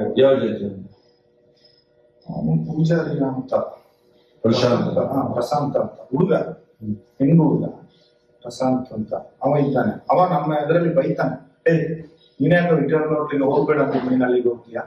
ಅಲ್ಲೇ ನಿಮ್ಗೆ ಹೋಗಿ ತಿನ್ನೋದು, ಇಲ್ಲೇ ಅಡಿಗೆ ಮಾಡಿ ಇಟ್ಟದ್ದು ಯಾರು ತಿನ್ನೋದು ನಿಮ್ಗೆ? ನೀನ್ ಇಲ್ಲಿ ತಿನ್ಬೇಕಲ್ಲ, ನೀನ್ ನಾಳೆಯಿಂದ ಅಲ್ಲಿಗೆ ಊಟ ಹೋದ್ರೆ ನೋಡು, ಹಾಗೆ ಹೇಗೆ ಅಂತೇಳಿ ಜೋರ್ ಮಾಡಿ. ಇವ್ರಿಗೆ ಯಾರು ಹೋದ್ರೆ 1-2 ಬನ್ಸ್ ತಿಂದು ಟೀ ಕುಡಿದು ಬರ್ತಾನೆ. ಮತ್ತೆ ಆ ದಿವಸನೂ ಹಾಗೇನೆ ಟೀ ಕುಡಿದು ಬನ್ಸ್ ತಿಂದು ಬಂದಿದ್ದಾನೆ. ಬಂದು ಒಂದು 7:30 ಅಷ್ಟೇ, ಆ ರೇಂಜ್ ಆಗಿದೆ ಅಷ್ಟೇ.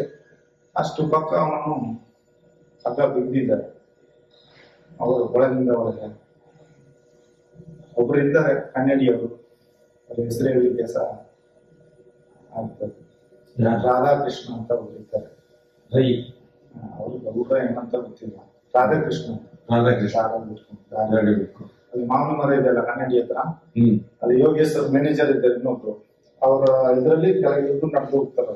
ಅವ್ರ ಮನೆ ಆ ಕಡೆ ಇದೆ, ಆ ಹುಡುಗಂದು ಮನೆನೂ ಆ ಕಡೆನೇ ಇದೆ, ರವಿ ಪೂಜಾರಿ ಮನೆ. ಈ ರಾಧಾಕೃಷ್ಣನ್ ಅವರು ಮತ್ತೊಬ್ಬ ಯೋಗೇಶ್ ಅಂತ ಒಬ್ಬ ಇದ್ದ ಅಲ್ಲಿ ಮುಂಬೈ. ಯಾರು? ಯೋಗೇಶ್ ಮುಂಬೈ. ಯೋಗೇಶ್ ಮತ್ತು ರಾಧಾಕೃಷ್ಣ ಯೋಗೀಶ ಅವರು ಯಾವ ಅಷ್ಟೊಂದು ಗೊತ್ತಿಲ್ಲ. ಅವರು ಇರ್ಬೇಕು, ಅವ್ರ ಕ್ಯಾಸ್ಟ್ ಗೊತ್ತಿಲ್ಲ. ಅಗ್ಗ ಹಾಕಿ ಅಂತ ಹೇಳಿ ಕುಂಟೆ ಹಾಕಿ ಅಲ್ಲಿ ಅದನ್ನು ಇಳಿಸಿದ್ದಾರೆ.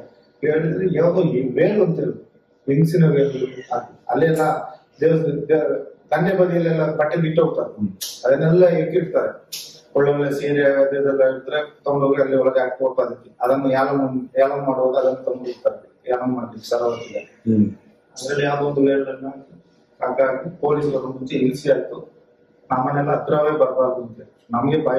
ನಮ್ಮ ಕೆಲಸ ಮಾಡ್ಕೊಂಡು ನಾವು ಹೋಗ್ತಾ ಇದ್ದೀವಿ, ಏನೋ ಅನ್ಕೊಂಡು ಇನ್ನ ಅಲ್ಲಿ ಬೆತ್ತಲ್ಲಿ ಕೊಂಡೋದ್ರೆ ಅವ್ರ ಮನೆಗೆ ಕೊಟ್ಟರೆ ಗೊತ್ತೇ ಇಲ್ಲ. ನಾವು ಓದದೆ ಅದರಲ್ಲೇ ನಮ್ಗೆ ಭಯ ಬಂದಿದೆ. ಅದನ್ನು ನಿಮ್ಮ ಕೈಯಿಂದ ಮುಟ್ಟಿಸ್ಲಿಲ್ಲ.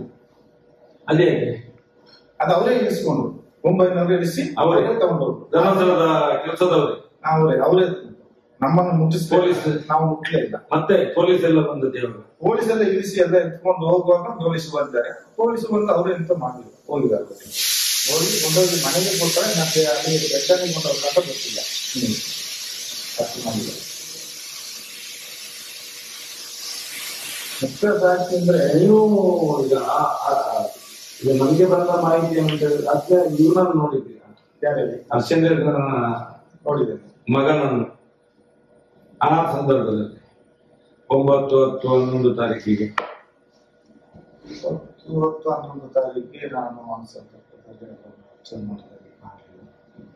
ಕಾಣ್ಲಿಕ್ಕೆ ಇನ್ನೊಂದು ಸಾಕ್ಷಿ ಇತ್ತು, ಅದನ್ನ ಅಳಿಸ್ಬಿಟ್ಟು. ಸಾಕ್ಷಿ ಮುಖ್ಯವಾದ ಸಾಕ್ಷಿ ಅಂದ್ರೆ ಆ ನೇಚುರೋಪತಿ ಹಾಸ್ಪಿಟಲ್ ಏನ್ ಹೇಳ್ತೀರಾ, ಹಾಸ್ಪಿಟಲ್ ಎದುರುಗಡೆ ಕ್ಯಾಮರಾ ಇದೆ, ಅದು ಮಾತ್ರ ಜನಗಳಿಗೆ ಗೊತ್ತು.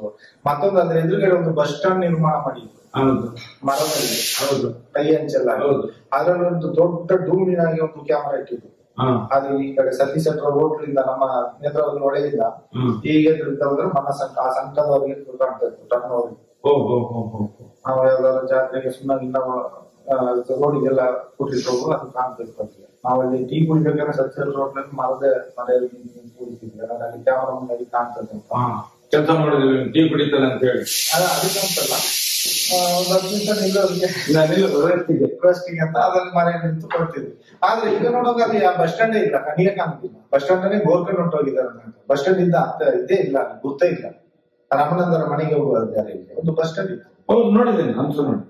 ಆ ಬಸ್ ಸ್ಟ್ಯಾಂಡ್ ಅಲ್ಲಿ ಕೂಡ ಕ್ಯಾಮರಾ ದೊಡ್ಡದಿತ್ತು, ಇಷ್ಟು ದೊಡ್ಡದು. ನನ್ನ ತಲೆ ಸೈಜಲ್ಲಿ ಒಂದು ಕ್ಯಾಮರಾ ಇತ್ತು. ಅದೇ ಕೆಲಸ ಮಾಡ್ಕೊಂಡಿದ್ದೀಗ ರೌಂಡ್ ತಿರುಗೋ ಕ್ಯಾಮರಾ. ಅದನ್ನು ಕ್ಯಾಮರಾವು ಕಾಣ, ಬಸ್ ಸ್ಟ್ಯಾಂಡ್ ಕಾಣ, ಎಲ್ಲ ತೋರ್ಕೊಂಡು ಹೋಗಿದೆ. ಅದು ಯಾವಾಗ ತೆಗೆದಿರ್ಬೋದು ನಿಮ್ಮ ಅಂದಾಜು?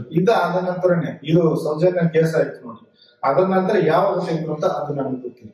ಆದ ನಂತರ ತೆಗೆದಿದ್ದಾರೆ, ಯಾವಾಗ ತೆಗೆದು. ಅಲ್ಲಿ ತನಕ 100% ಇತ್ತು. 100% ಇತ್ತು. ಅದಕ್ಕೆ ಮುಂಚೆ ಇವ್ರದ್ದು ನಿಮ್ಗೆ ರೆಸ್ಟ್ ಬೇಕಾದ್ರೆ ಅದನ್ನು ನೋಡಿ ಇನ್ನು ಗೊತ್ತಾಗೋದು, ರೆಸ್ಟ್ ಬೇಕಾದ್ರೆ ಸ್ವಲ್ಪ ಆಟಕ್ಕೆ ಹೋಗಿ ಮರದ ಮರೆಯಲ್ಲಿ ಹೋಗಿ ಕುತ್ಕೊಂಡು ಟೀ ಕುಡಿಯೋದು. ಹಾಗಾದ್ರೆ ಪಕ್ಕ ಅಲ್ಲಿ 100% ದೊಡ್ಡದು ತಿರುಗುವಂತ ಇತ್ತು. ಮತ್ತೆ ಇದ್ರಲ್ಲಿ ಇದೆ ಸಾಂತ್ವನದಲ್ಲಿ ಉಂಟು. ಬರೀ ಹೀಗೆ ನೋಡುದು, ಅದು ಹೀಗೆ ನೋಡುದು ಮಾತ್ರ. ಅದು ಇದು ತಿರುಗೋದು ಮಾರ್ಗ ಎಲ್ಲ ಕಾಣ್ತೈತಿ. ಈ ಮಾರ್ಗ ಆ ಮೂಳೆಯವರೆಗೆ ಸಂಘ ಕಾಣ್ತದೆ, ಮಣ್ಣ ಸಂಘವರೆಗೆ ಕಾಣ್ತದೆ, ಸಂಘವರೆಗೆ ಕಾಣ್ತಿತ್ತು. ಈ ಕಡೆ ನಮ್ಮ ಸನ್ಸೆಟ್ ರೋಡ್ ವರೆಗೆ, ನಮ್ಮ ಆ ರೋಡ್ ವರೆಗೆ ಕಾಣ್ತೈತಿ. Toilet step ಈಚೆವರೆಗೆ ಕಾಣ್ತೈತಿ. ಅಲ್ಲಿಂದ ಹಾಗಾದ್ರೆ ಅಷ್ಟೇ ದೂರ ಆ ಕಡೆ ಸೇರ್ಲಿಬೇಕು. ಈ ಕಡೆ ಹೇಳಿದ್ರೆ ಅಷ್ಟೇ ದೂರ ಆ ಕಡೆ ಹೇಳ್ತಾ ಇತ್ತು. ಅದು ಬಸ್ ಸ್ಟ್ಯಾಂಡೇ ಕಾಣೋದಿಲ್ಲ ಈಗ. ಅದೇ ಈ ಕೇಸ್ ಆದ ಮೇಲೆ ಇವರು ಇಲ್ಲಿ ಅಂಗಡಿ ಕಟ್ಸ್ತಾನೆ, ಬಿಲ್ಡಿಂಗ್ ಕಟ್ಸ್ತಾನೆ ಅಂತ ಹೇಳಿ ಇದನ್ನು ಖಾಲಿ ಮಾಡಿಸಿದ್ರು. ಇದು ಖಾಲಿ ಆಯ್ತು.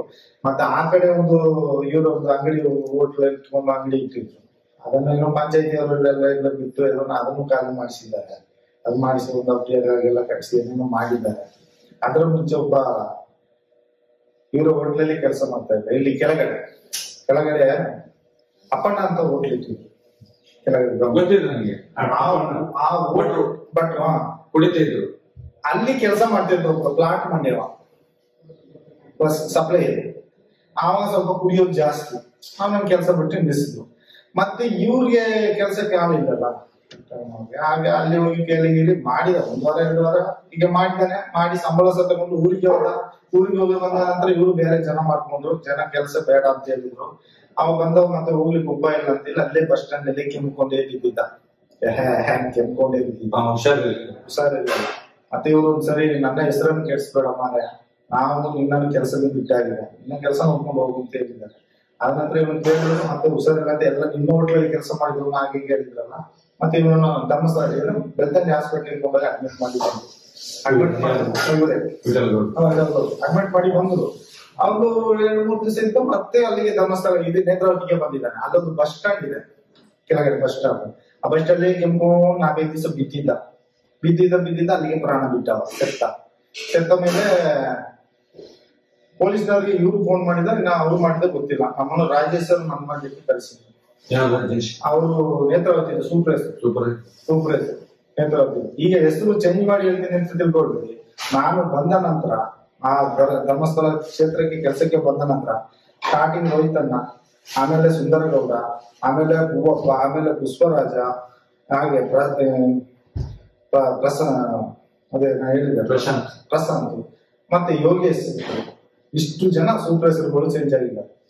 5 ವರ್ಷಕ್ಕೊಂದೊಂದು ಸೂಪರ್ ಹೆಸರು ಚೇಂಜ್ ಮಾಡ್ತಾ ಇರ್ತಾರೆ, 3 ವರ್ಷಕ್ಕೂ ಚೇಂಜ್ ಮಾಡ್ತಾ ಇರ್ತಾರೆ. ಹಾಗೆ ಇಷ್ಟು ಜನ ಸೂಪರ್ ಹೆಸರು ಚೇಂಜ್ ಮಾಡ್ತಾರೆ. ಹಾಗೆ ರಾಜೇಶ್ ಇದ್ರು, ಸೌಜನ್ಯ ಘಟನೆ ಆಗುವಾಗ ಸೌಜನ್ಯ ಘಟನೆ ಆಗುವಾಗಲ್ಲಿ 2012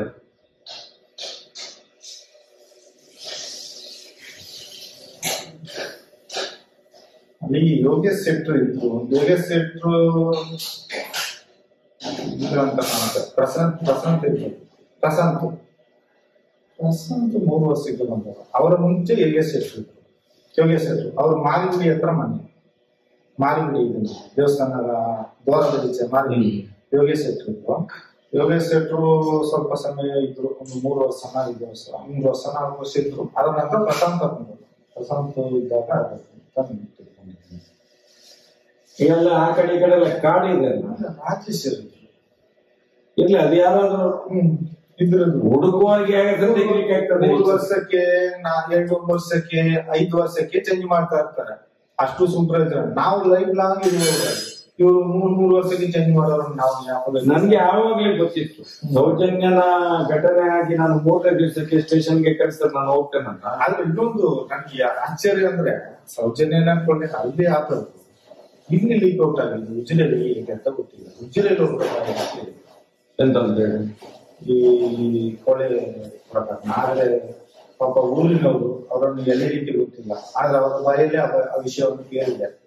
ಎಂತ ಹೇಳಿ ಇದು ಗೊತ್ತದ್ದು ಯಾರು ಅಂತ ಹೇಳಿ ನದಿಯಲ್ಲಿ ಎಲ್ಲ ಚಿತ್ರದೆಲ್ಲ ಸಿಕ್ಕಿದ್ರೆ ತಗೊಂಡೋಗಿ ಕೊಟ್ಟು ನಾವು ಚಾ ಖರ್ಚಿಗೆ ಆಗಿದ್ದು 1500 ಸಿಕ್ತಿತ್ತು. ಅದೇ ರೀತಿ ನಾವು ಕೊಟ್ಟರೆ ಆ ಟೈಮಲ್ಲಿ ನೇತ್ರ ಜೈಲರ್ಸು ದೇವರ ಅಂತ ಇದ್ದಾರೆ.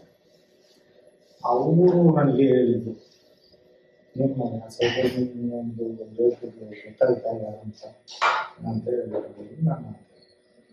ನನಗೆಲ್ಲ ಗೊತ್ತುಂಟು, ಗೊತ್ತಾಗ್ತದೆ ಸ್ವಲ್ಪ ದಿನದಲ್ಲಿ ಗೊತ್ತಾಗ್ತದೆ, ಹೊರಗೆ ಬರ್ತದೆ ನೋಡಿ ಯಾರು ಸಣ್ಣ ಮಗನ ಅಂತ ಅವರಿಗೆ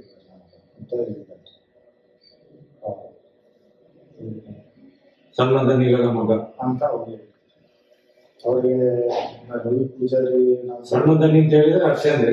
ಅವ್ರೇ ಹರ್ಷೇಂದ್ರನೇ ಸಣ್ಣದನಿ ದನಿ ಅಂತ ಹೇಳೋದು. ಹರ್ಷೇಂದ್ರ ಅಂತ ಹೇಳ್ತಾರೆ, ಸಣ್ಣದನಿಗಳು ಅಂತ ಹೇಳ್ತಾರೆ. ಅವರ ಮಗ ಅಂತ ಹೇಳಿ ದೊಡ್ಡದನಿ ಅಂತ ಹೇಳಿದ್ರು ಇದಂದ್ರೆ ಅವರು ಕಾವಂತರು ಏನೇನು ಹೇಳ್ತಾರೆ ದನಿಗಳು ಹೀಗೆ ಹೇಳ್ತಾರೆ. ತುಂಬಾ ಅನೇಕರವಾದ್ರೆ ನಾನು ಎಷ್ಟು ಜನಗಳನ್ನು ತೆಗೆದುಕೊಂಡು ಹೋಗಿ. ನಿಮ್ಮ ಅಂದಾಜು ಅವಳನ್ನು ಅಲ್ಲಿಂದ ಹಿಡ್ಕೊಂಡು ಹೋಗ್ತಾರ, ಹೌದು, ಎಲ್ಲಿಗೆ ಕೊಂಡೋಗಿರ್ಬೋದು ಅಂತ ಹೇಳಿ ನಿಮ್ಮೊಂದು ಅನಿಸಿಕೆ, ನಿಮ್ಗೆ ಗೊತ್ತಿರೋ ಮಟ್ಟಿಗೆ?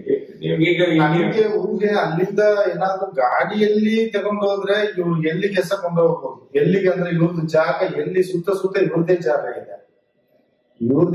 ಇದೆ. ಎಲ್ಲಿ ಅಂತ ಹೇಳಿದ್ರೆ ಈ ಕಡೆ ರಿಟರ್ನ್ ಹೀಗೆ ಬಂದ್ರು ವಾಯ್ಸ್ ಕಂಟ್ರೋಲ್ ಮಾಡಿಯೇ ತಗೊಂಡು ಹೋಗಿದ್ದಾರೆ. ಟೇಪ್ ಹೋಗಿ ಏನೋ ಅಂಟಿಸಿರ್ಬೋದು, ವಾಯ್ಸ್ ಕಂಟ್ರೋಲ್ ಮಾಡಿ ತಗೊಂಡು ಹೋಗಿದ್ದಾರೆ. ಒಂದು ನಡಪಾದೆ ಅಂದ್ರೆ ಹಾಗೆ ಬಾಹುಬಲಿ ಬೆಟ್ಟದ ಒಂದು ಮಣ್ಣು ರಸ್ತೆ ಇದೆ, ಅದರಲ್ಲಿ ಹೋದ್ರೆ ಮೇಲೆ ತಿಳ್ಕೊಂಡು ಸೀದಾ ಹೋದ್ರೆ ಪ್ರೊಪರ್ಲಿ ಹೋಗಿ ಆಯ್ತು ಗೆಸ್ಟ್ ಹೌಸ್. ನಾನು ಹೇಳಿದ ಗೆಸ್ಟ್ ಹೌಸ್ಗೆ ಅಲ್ಲಿ ಇಲ್ಲ ಅಂದ್ರೆ ಇವ್ರು ಗಾಡಿಯಲ್ಲಿ ಹಾಕೊಂಡು ತಗೊಂಡು ಹೋದ್ರೆ ಹಾಸ್ಪಿಟ್ಲೇ ಇರ್ಬೋದು, ನೇಚುರೋಪತಿ ಹಾಸ್ಪಿಟ್ಲ್ ಒಳಗೆ ಹೋದ್ರೆ ಅದು ಏನು ಮಾಡ್ತಾರೆ, ಯಾವ ಜಾಗಕ್ಕೆ ಹೋಗ್ತಾರೆ ಹೇಳಕ್ಕಾಗುದಿಲ್ಲ. ಹಾಸ್ಪಿಟ್ಲ್ ಒಳಗೆ ಏನು ಬೇಕಾದ್ರೆ ಆಗ್ಬೋದು, ಅವು ನಮ್ಗೆ ಹೇಳಕ್ಕಾಗಲ್ಲ. ಮತ್ತೆ ಈ ಕಡೆ ತಗೊಂಡ್ರೆ ಇಲ್ಲಿ ಬೆಳದಲ್ಲಿ ಒಂದು ಇಟ್ಟಿಗೆ ಬ್ಲಾಕ್ ಇಟ್ಟಿಗೆ ಒಂದು ಇಟ್ಟಿದ್ದಾರೆ ಬೆಳಲ್ಲಿ ಭರತ್ ಅಂತ ಹೇಳಿದ್ರೆ ಅವರ ಕಿರಣ್ ರೆಡ್ಡಿ ಅವರ ಹೆಂಡತಿಯ ತಮ್ಮ ಅಂತ ಪಡುಬಿದ್ರೆ ಭರತ್ ಅಂತ ಕೇಬಲ್ ನೆಟ್ವರ್ಕ್ ನಡೆಸ್ತಾರೆ. ಅವರು ಸಾಯಂಕಾಲ ಟೈಮಿಗೆ ಮಾಡ್ಕೊಂಡು ಬರ್ತಾರೆ 3 ಗಂಟೆಯಿಂದ ಒಂದು ಬಂದು ಎಲ್ಲಿಗೆ ನೇತ್ರಾವತಿ ಆ ನೇಚರ್ ಹಾಸ್ಪಿಟಲ್ ಬರ್ತಾರೆ. ಧರ್ಮಸ್ಥಳದಿಂದ ನಡ್ಕೊಂಡು ಬರುವಂಥದ್ದು.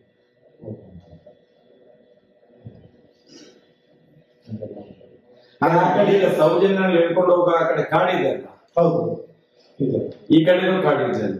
ಎರಡು ಕಡೆ ಕಾಡಿದೆ. ನನಗೆ ಅವತ್ತೊಂದು ಸುದ್ದಿ ಇತ್ತು, ಆ ರಾತ್ರಿ ಎಲ್ಲ ಹುಡುಕುವಾಗ ಕೆಲವು ಎಲುಬುಗಳೆಲ್ಲ ಸಿಗ್ತಾ ಇತ್ತು ಅಂತ. ಹೌದೌದು, ಈಗಲೂ ಇದೆ. ಈ ಬಟ್ಟೆದ್ದು ಅದೆಲ್ಲ ಬೇರುಗಳು, ಹೆಂಗಸರದ್ದೆ ಚಪ್ಪಲು, ಗಂಡಸರದಂತ ಹೆಂಗಸರದ್ದೆ ಚಪ್ಪಲು ಸಿಗುದಿಲ್ಲ. ಅದು ನಾನು ತುಂಬಾ ನೋಡಿದ್ದೇನೆ. ನನಗೆ ಅದು ಆಶ್ಚರ್ಯ ಆಗ್ತದೆ. ಆಮೇಲೆ ಏಕೆ ಇಷ್ಟು ಇಲ್ಲಿ ಸಿಗ್ತದೆ ಅಂತ ನನಗೆ ಆಶ್ಚರ್ಯ ಆಗ್ತದೆ. ಈಗಲೂ ಈ ನೇತ್ರಾವತಿ ಒಳ್ಳೆ ಸುತ್ತ ಇರೋ ಇದ್ರಲ್ಲೂ ಬಿಟ್ಟು ಆ ಕಡೆ ತಗೊಂಡ್ರೆ ಮಹಾಸಂದ್ರದ ಆಚೆ ಈಗ ಸ್ವಲ್ಪ ಎಲ್ಲ ರೋಡ್ ರೆಡಿ ಮಾಡಿದ್ದಾರೆ, ಕಾಮಗಾರಿ ಮಾಡಿ. ಇದನ್ನೆಲ್ಲ ನೋಡುವಾಗ ನಿಮ್ಗೆ ಒಂದು ರೀತಿ ಭಯ ಆಗ್ತಿರ್ಲಿ? ಭಯನ ನೀವು ಬೇರೆ ರಾತ್ರಿ ಮಲಗೋದು ಬೀಗ ಹಾಕಿ ಮಲಗ್ತಿದ್ದೇವೆ ನಾವು. ರಾತ್ರಿ ಮಲಗ್ಬೇಕಾದ್ರೆ ಬೀಗ ಹಾಕಿ ಮಲಗ್ತೀವಿ, ಸರ್ವೇ ಸಾಧಾರಣ. ನಾವು ಮಲಗ್ಬೇಕಾದ್ರೆ ಬೀಗ ಹಾಕಿ ಮಲಗ್ತೀವಿ.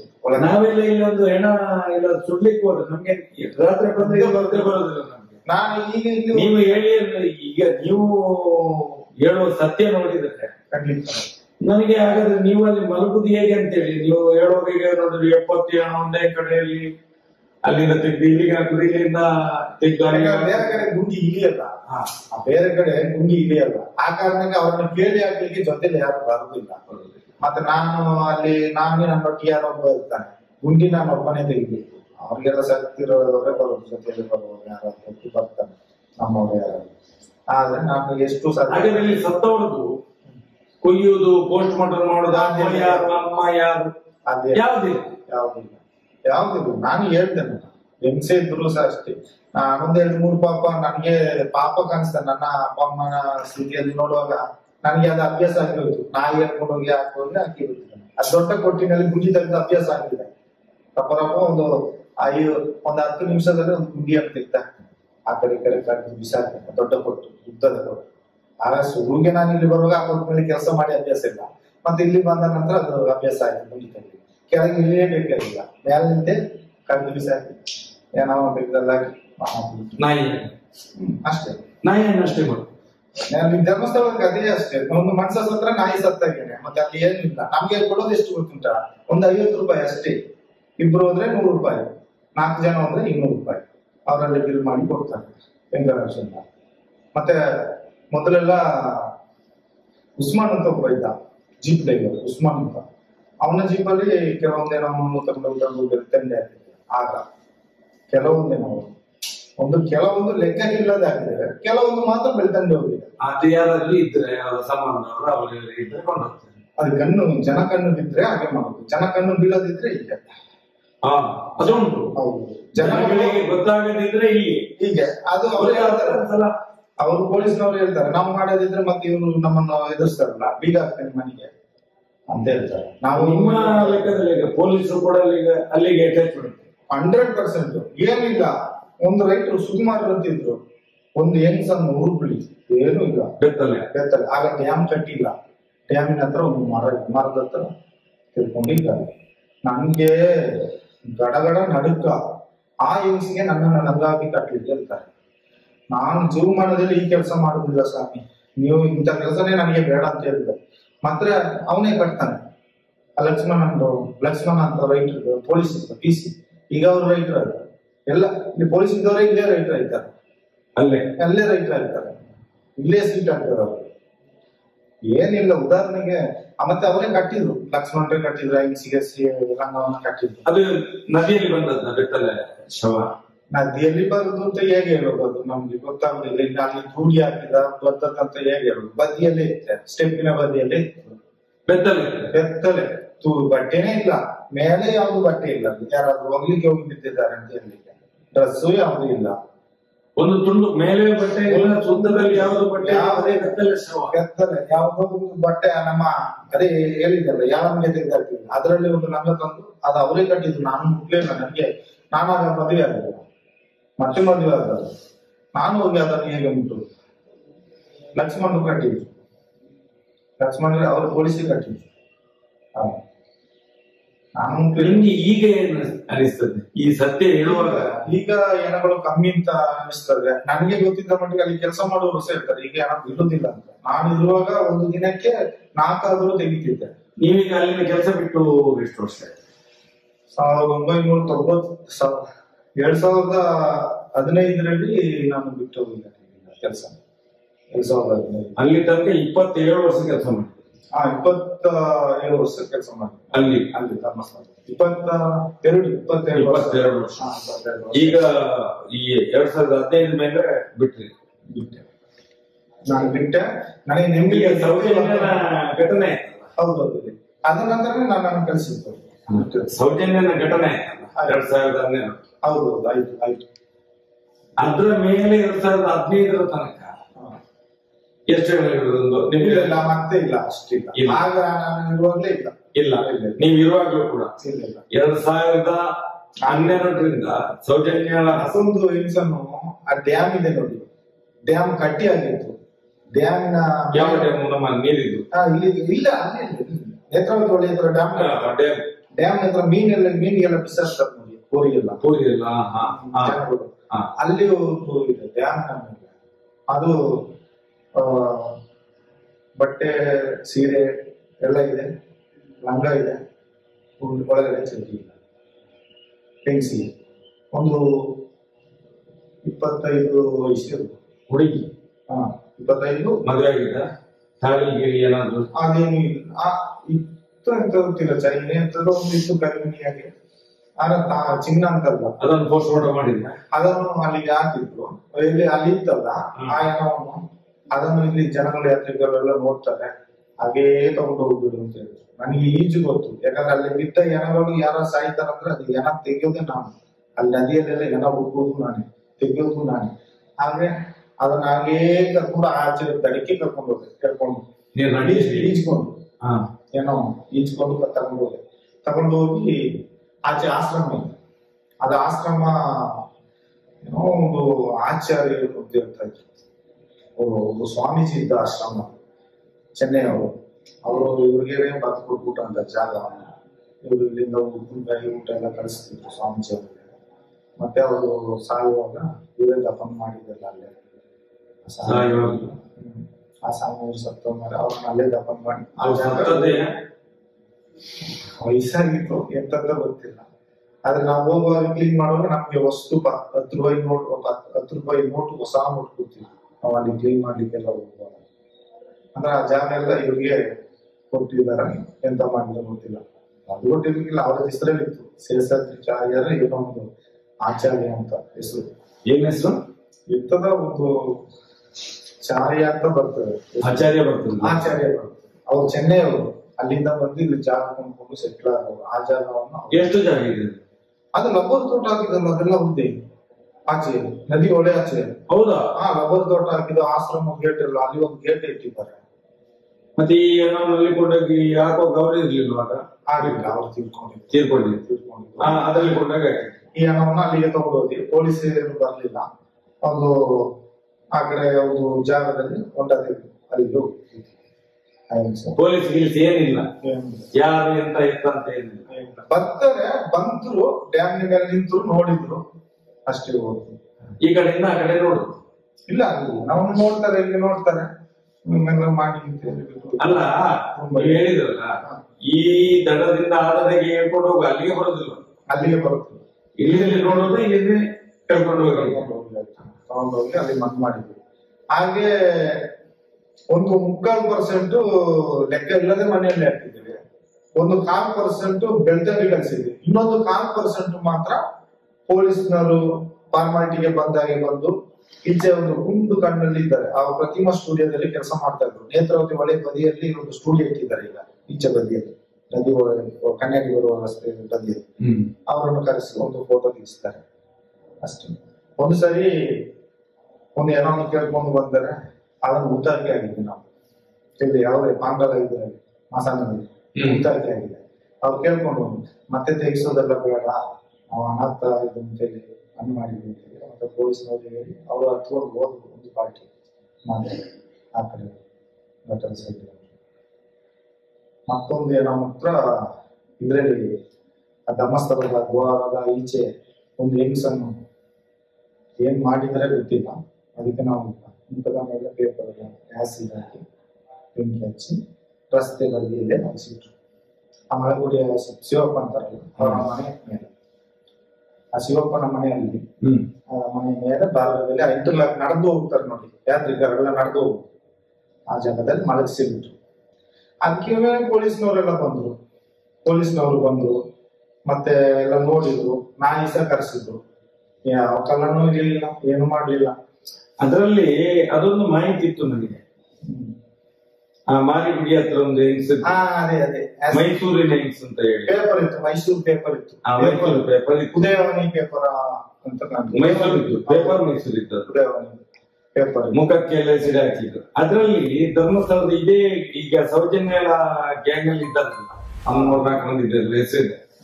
6-7 ಮಂದಿಯನ್ನು ಸ್ಟೇಷನ್ ಅಲ್ಲಿ 8-9 ಮಂದಿಯನ್ನು ಸ್ಟೇಷನ್ ಅಲ್ಲಿ ಕೂರಿಸಿ ಮತ್ತೆ ಒಳಗಡೆಯಿಂದೆಲ್ಲ ಫೋನ್ ಬಂದಾಗ ಬಿಟ್ಟಿದ್ರು ಅಂತ ಹೇಳಿ ಇದೇ ಕೇಸಲ್ಲಿ ಅದು ಹೇಳ್ತಾರೆ. ಅದು ಅಲ್ಲಿ ಬೀಟಿನಿಂದ ಫೋನ್ ಬಂದ್ರೆ ಮುಗಿತು. ಅಲ್ಲ ನಿಮ್ಗೆ ಯಾವ ವಿಷಯ ಗೊತ್ತಿದ್ಯಾ? ಅದು ಸರಿ ಗೊತ್ತಿಲ್ಲ. ಊರಿಗೆ ಗೊತ್ತಿದೆ, ಊರಿನವರಿಗೆ ಇವರನ್ನು ಒಳಗೆ ಹಾಕಿದ್ದು ಗೊತ್ತಿದೆ. ಊರಿನ 9 ಮಂದಿಯನ್ನು ಒಳಗೆ ಹಾಕಿದ್ದು ಗೊತ್ತಿದೆ. ಅದರಲ್ಲಿ ಈ ಟೀಮ್ ಇರುವುದಿಲ್ಲ, ಸೌಜನ್ಯಳ ಅತ್ಯಾಚಾರ ಕೊಲೆ ಮಾಡಿದ್ರು ಹೌದು, ಅದೇ ಟೀಮಿನವರು ಇದ್ದದ್ದು ಅಂತ ಹೇಳಿ ಊರಿನವರು ಮಾತಾಡ್ತಾರೆ. ಆ ವಿಷಯ ನಿಮ್ಗೆ ಗೊತ್ತಿದೆ. ಹೆಚ್ಚು ಅವನ ಆಟದಲ್ಲೇ ತರುದು. ಅವನೊಂದು ಗುಡುಗುಡು ಆಟವನ್ನು ಇಟ್ಕೊಂಡಿದ್ದಾನೆ, ಯಾವುದು ಸುಧೈ ಜೈನ್ ಅಂತ. ಅವನ ಆಟದಲ್ಲಿ ಅವನಿಗೆ ಹೆಂಗಸರು ಚಟ ಅಂದ್ರೆ ಭಯಂಕರ. ಅಲ್ಲಿ ಬಾಬಳಿ ಬೆಟ್ಟದಲ್ಲಿ ಪಾರ್ಟಿ ಅಂತ ಇಲ್ಲಿ ಬಿಡ್ತಾನೆ, ಆಟವನ್ನ ಅಲ್ಲಿ ನಿಲ್ಲಿಸ್ತಾನೆ, ಸುಮ್ಮನೆ ಆಡಿಸ್ಕೊಂಡು ಕೂತ್ಕೊಳ್ತಾನೆ ಕಟ ಕಟ ಕಟ ಕಟ ಅಂತ.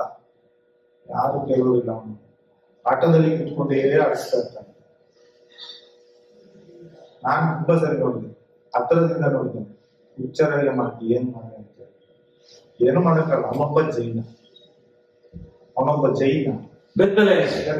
ಅವನಿಗೆ ಪಬ್ಲಿಕ್ ಆಟದಲ್ಲಿ ಕೂತ್ಕೊಂಡು ಹೆಂಗಸರು ಎಲ್ಲ ಬಿಟ್ಬಿಡ್ತಾನೆ. ಅದು ಟೂರಿಸ್ಟ್ ಕೂತ್ಕೊಂಡು ಬರ್ತಾರೆ, ಅವನ ಆಟದಲ್ಲಿ ಕೂತ್ಕೊಂಡು ಹೀಗೆ ಆಡಿಸ್ಕೊಳ್ತಾ ಇರ್ತಾನೆ. ಎಲ್ಲಿ ಆ ಬಾಗುಳಿ ಬೆಟ್ಟ ಗ್ರೌಂಡ್ ನಲ್ಲಿ ಆಡಿಸ್ಕೊಂಡು ಇರ್ತಾನೆ.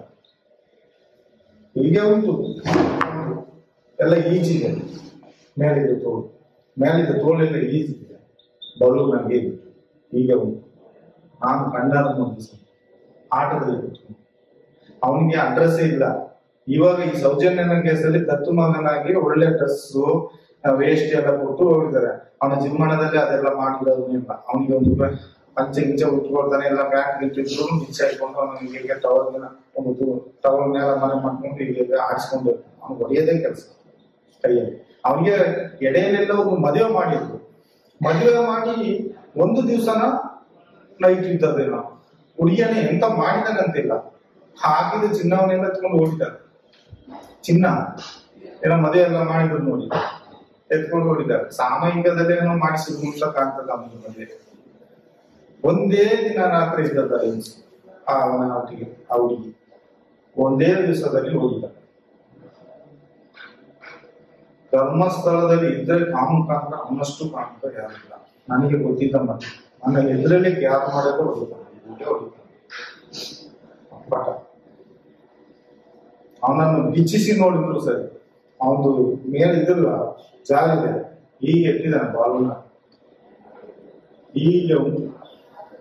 ನಾ ಕಣ್ಣಾರ ನೋಡಿದ್ದೆ, ನಾನಲ್ಲಿ ಕಸ ಬಿಡಿಸ್ತೀನಿ. ನನ್ನ ಹೆಂಡತಿ ಅಷ್ಟು ದೊಡ್ಡ ಕಾಮುಕ, ನಂಬರ್ 1 ಕಾಮುಕ. ಧರ್ಮಸ್ಥಳದಲ್ಲಿ ಒಂಟಿ ಹೆಂಗಸು ಸಿಕ್ಕಿದ್ರೆ ಅವನು ಏನು ಮಾಡ್ತಾನೆ? ಹೌದಾ? ಸತ್ಯ. ಹೇಗೆ ಬೇಕಾದ್ರೆ 2 ಸಾರಿ ಆಟ ಹೋಗಿ ರಿಟರ್ನ್ ಬಂದು ಮಾತಾಡಿಸ್ತಾನೆ. ಈಗ ನೀವು ಇದನ್ನು ನಮ್ಮ ಹತ್ರ ಹೇಳಿದ್ರಿ, ಈಗ ಹೌದು ಈ ಸತ್ಯ ಅಷ್ಟು ಸತ್ಯ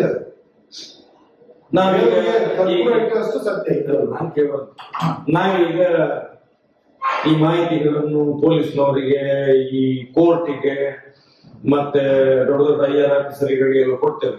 ಇಂಥ ಸಾಕ್ಷಿಗಳಿದೆ ಧಾರಾಳ ಕೊಡಿ. ಇದ್ದದ್ದು ಸತ್ಯ ನಾನು ಹೇಳ್ತೇನೆ, ನನಗೆ ಗೊತ್ತಿದ್ದ ಸತ್ಯ. ನನ್ನ ಮಗಳು ಬೇರೆ ಅಲ್ಲ, ಅವರ ಮಗಳು ಬೇರೆ ಅಲ್ಲ.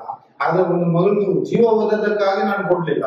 ದೇವಸ್ಥಾನದಲ್ಲಿ ನಡೆದ ಸತ್ಯ, ನನ್ನ ಮುಂದೆ ನಡೆದ ಸತ್ಯ ನಾನು ಹೇಳ್ತೇನೆ. ಒಂದು ಸೌಜನ್ಯನಿಗೆ ನ್ಯಾಯ ಸಿಗ್ಬೇಕು ಅನ್ನೋ ಉದ್ದೇಶದಲ್ಲಿ ನಾನು ಈ ಮಾತು ಹೇಳ್ತಾ ಇಲ್ಲ. ಯಾಕಂದ್ರೆ ನನ್ನ ಮುಂದೆ ನಡೆದ ಸತ್ಯ ಇದೆ, ಆ ಉದ್ದೇಶ. ಆದ್ರೆ ಇವರು ಇದನ್ನು ಮಾಡಿದ್ದಾರೆ ಅಂತ ಒಬ್ಬ ಸತ್ತ ಹೇಳಿ ಸತ್ತ ನನ್ನ ಹತ್ರ. ನಿಮ್ಗೆ ಸತ್ಯ ಹೇಳಲಿಕ್ಕೆ ಹೆದರಿಕೆ ಇಲ್ಲ. ಸತ್ಯ ಅಂದ್ರೆ ನನಗೆ ಭಯ ಇಲ್ಲ, ನನ್ನನ್ನೇನು ಗೊಂದಾಗ್ತಾರ ಇದ್ದದನ್ನೇ ನಾನು ಹೇಳ್ತೇನೆ. ಆದ್ರೆ ಅವನು ಮಾಡಿದೌದಲ್ಲ, ನನ್ನ ಎದುರಲ್ಲಿ ಅಷ್ಟು ಮಾಡಿದ ನಾನು ಅವನು ಇಟ್ಕೊಂಡು ಆಡಿಸ್ತಾನೆ. ಈಗ ಇಟ್ಟಿದ್ದಾನೆ ಅವನು ಗೊತ್ತುಂಟ, ನೀವು ಕಣ್ಣಲ್ಲಿ ನೋಡಿದ್ರೆ ಹೇಳ್ತೀರಿ, ಬೆತ್ತದಲ್ಲಿ ನೋಡಿದ್ರು ಪಾಪ ಇಲ್ಲ, ಹಾಗೆ ಇಟ್ಟಿದ್ದಾನೆ ನಾವು.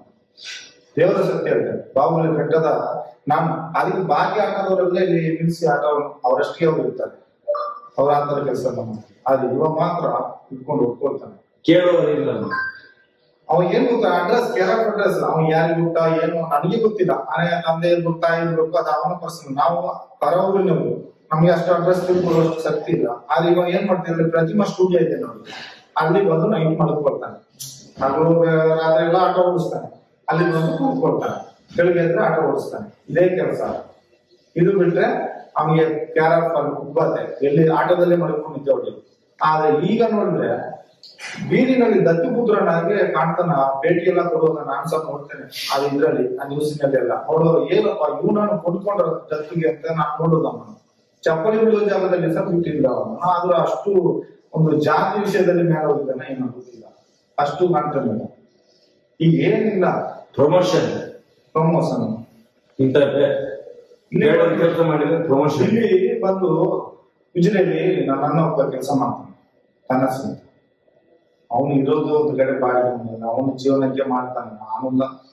ನಾನು ಬೇರೆ ಕಡೆ ಇದ್ದೆ. ಅವನ ಹೋಗಿ ಕೇಳಿದ, ನೀವು ವಿಟಮಿನ್ ಅಂಗಡಿ ಮೇಲೆ ಒಂದು ಏನೋ ಉತ್ತರಿದ್ರಲ್ಲ, ಅದು ಯಾರೆಲ್ಲ ಇತ್ತು?